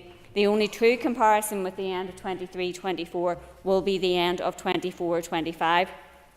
Mr Swan also talked about how unrealistic it was to provide funding for pay in 23-24 and not recover those costs this year. When asking the Executive to agree the final plan for 23-24, I highlighted that the same level of funding would not be available this year. Indeed, that would have been clear to everyone. The financial package provided over £1 billion in 23-24 and £520 million in 24-25. It was for each minister to decide what was affordable for the pay awards within their control, in the knowledge that funding would be lower in 24-25. Mr Swan also complained that the Department of Health only received £34 million specific for waiting lists. That's true. I did not ring-fence additional money to give the Health Minister the maximum flexibility to manage the full £7.8 billion resource-style health budget. Mr Swan has said a number of times that departments did not bid on the same basis. That's true, despite guidance from my department. Some departments were cognisant of the funding available and competing pressures and minimised their bids. Others bid for everything possible. Some departments followed the guidance and did not bid for pay costs. Others, such as the Department for Health, did bid for pay. Some departments broke their bids down into discrete areas. Others added a number of bids for different purposes together to present a large number of inescapable pressures. This is why departments did not simply receive a proportion of their bids, nor did they receive an allocation based on their proportion of their block. Instead, an assessment was made of the best way possible to allocate the limited resources that were available. This approach gave the Department of Health half of what was available for general allocation. And frankly, Mr Speaker, I think it's utterly incoherent to resign ostensibly in protest of the budget on the eve of an election campaign, but then your party appoints your colleague to the position. What message does that send? I think the public will make up their own minds. Declan Maguirc and Tom Elliott both spoke about the challenges facing the Department of Agriculture, Environment and Rural Affairs, highlighting again the challenges that face the Executive in setting this budget. Mr Elliott also raised climate change, and he's raised it a number of times with me. Under Section 52 of the Climate Change Act 2022, all departments are required to exercise their functions in a manner that is consistent with achieving emissions targets and carbon budgets. Given the constrained financial position, I did not propose earmarked allocations for climate change in the budget. This was not reflective of the priority that should be given to climate change, but rather to reflect the intention to provide departments with maximum flexibility to manage their budgets. Indeed, as climate change is so far-reaching, it should be a consideration across all areas of spend within the departments. Both Joanne Bunting and Stuart Dixon outlined their concerns about the Department of Justice's budget, and I fully agree the Department of Justice does need more money. We tried to reflect that in the budget allocations that were made. It received the third largest allocation in relation to the money that was available to us. As I've said many times, including in the course of this debate, the limited funds meant that no department got what they want. I have listened to the concerns of the Justice Minister. I hope that she would recognise that I have tried to work with her constructively, and I will continue to do so. Mr Nesbitt, again, I fully intend to work as constructively as possible with him when he takes up his role as is anticipated later today. He highlighted the potential to delay this vote because departments have a 65% vote in account. I think I've already set out in the course of the discussion that 65% vote in account was based on the assumption of a royal assent for the budget bill in September. If we delay this vote and the introduction of the budget bill, there is a risk that departments could run out of cash on the basis of the vote of account that was taken. Sian Mulholland, I just wanted to put on record that I agree with her in relation to her comments around the arts, which aren't just nice to haves. We do need to invest in our artists and creatives, not just because they contribute significantly to our economy, but they are beneficial to our communities, and particularly in a society like ours, which is emerging from conflict. Mr Allister made some comments about parties going back into the Executive without clarity or without sufficient funds. My party time and again said the best place to negotiate with the British Government and with Treasury was in an executive, with the Finance Minister and the First Minister and Deputy First Minister negotiating with the British Government. That's exactly what has been borne out over the last couple of weeks. Mr Deputy Speaker, I bring my remarks to a close. It is the responsibility of a Finance Minister to bring budget proposals before this House. It's a responsibility that I take seriously. I want to and intend to deliver for all our citizens. And on that note, Mr Deputy Speaker, I would commend this budget to the Assembly. Minister, thank you. Members, before we proceed to the question, I would remind you that this motion requires cross-community support. The question is that the motion standing on the order paper be agreed. All those in favour say aye. Aye. Contrary, no. No. Aye, no. Okay. Clear the lobbies. The question will be put in 3 minutes.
That's it. Members, order. Order. Members can resume their seats. Thank you. Members, the question is that the motion standing on the order paper be agreed. All those in favour say aye. Aye. Contrary, no. Do we have tellers?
Members, order. Order, members. Tellers have been appointed as follows. Tellers for the ayes are Cathy Mason, Cathal Boylan. Tellers for the noes are Steve Aiken and Matthew O'Toole. Clear the lobbies. The Assembly will divide ayes to my right, noes to my left.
Secure the doors.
Order.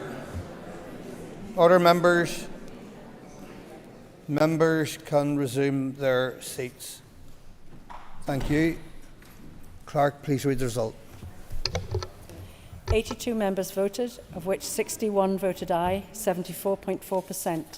32 nationalists voted, of which 24 voted aye, 75%. 34 unionists voted, of which 22 voted aye, 64.7%. 16 others voted, of which 15 voted aye, 93.8%. The motion is carried by cross-community support. The motion is carried. Unfasten the doors. Members, just take your ease for a moment.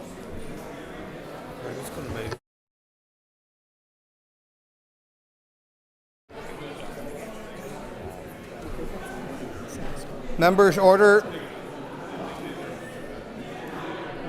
Members.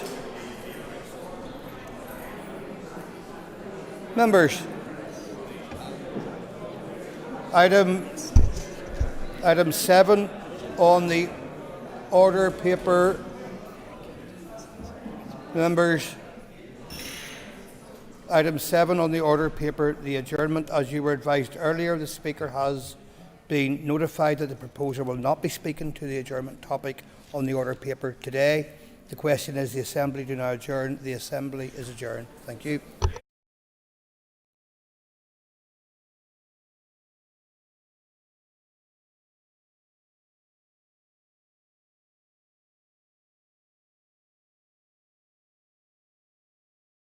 Assembly Chamber. Sound.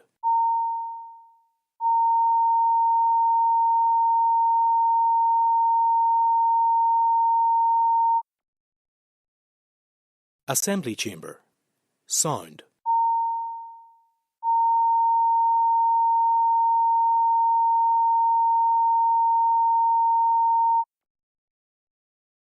Assembly Chamber. Sound.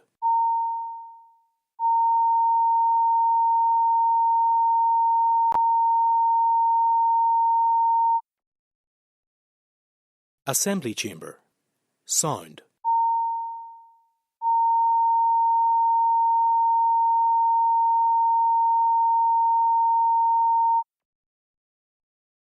Assembly Chamber. Sound.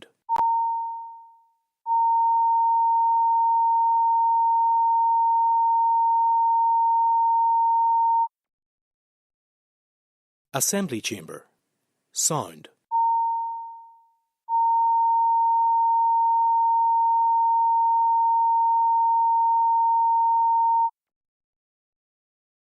Assembly Chamber. Sound.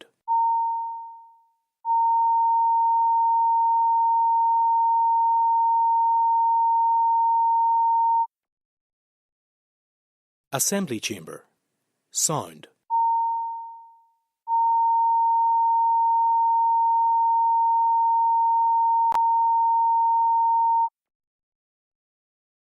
Assembly Chamber.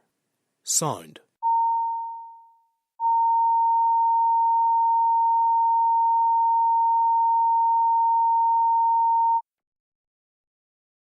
Assembly Chamber. Sound.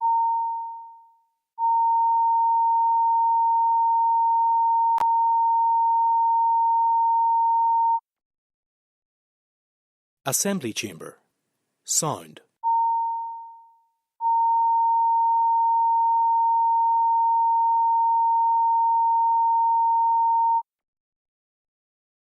Assembly Chamber. Sound.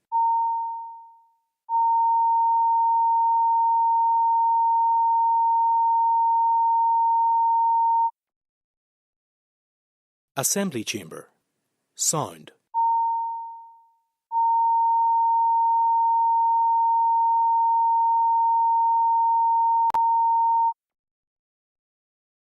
Assembly Chamber. Sound.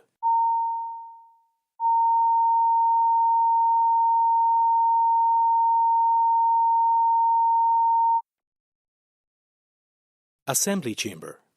Sound.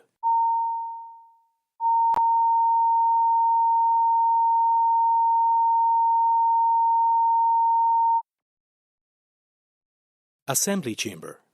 Sound.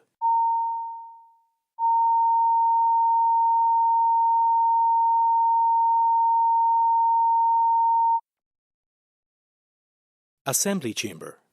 Sound.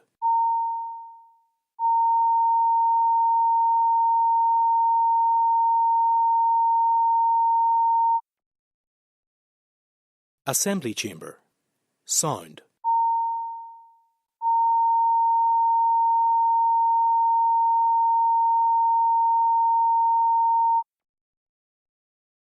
Assembly chamber. Sound.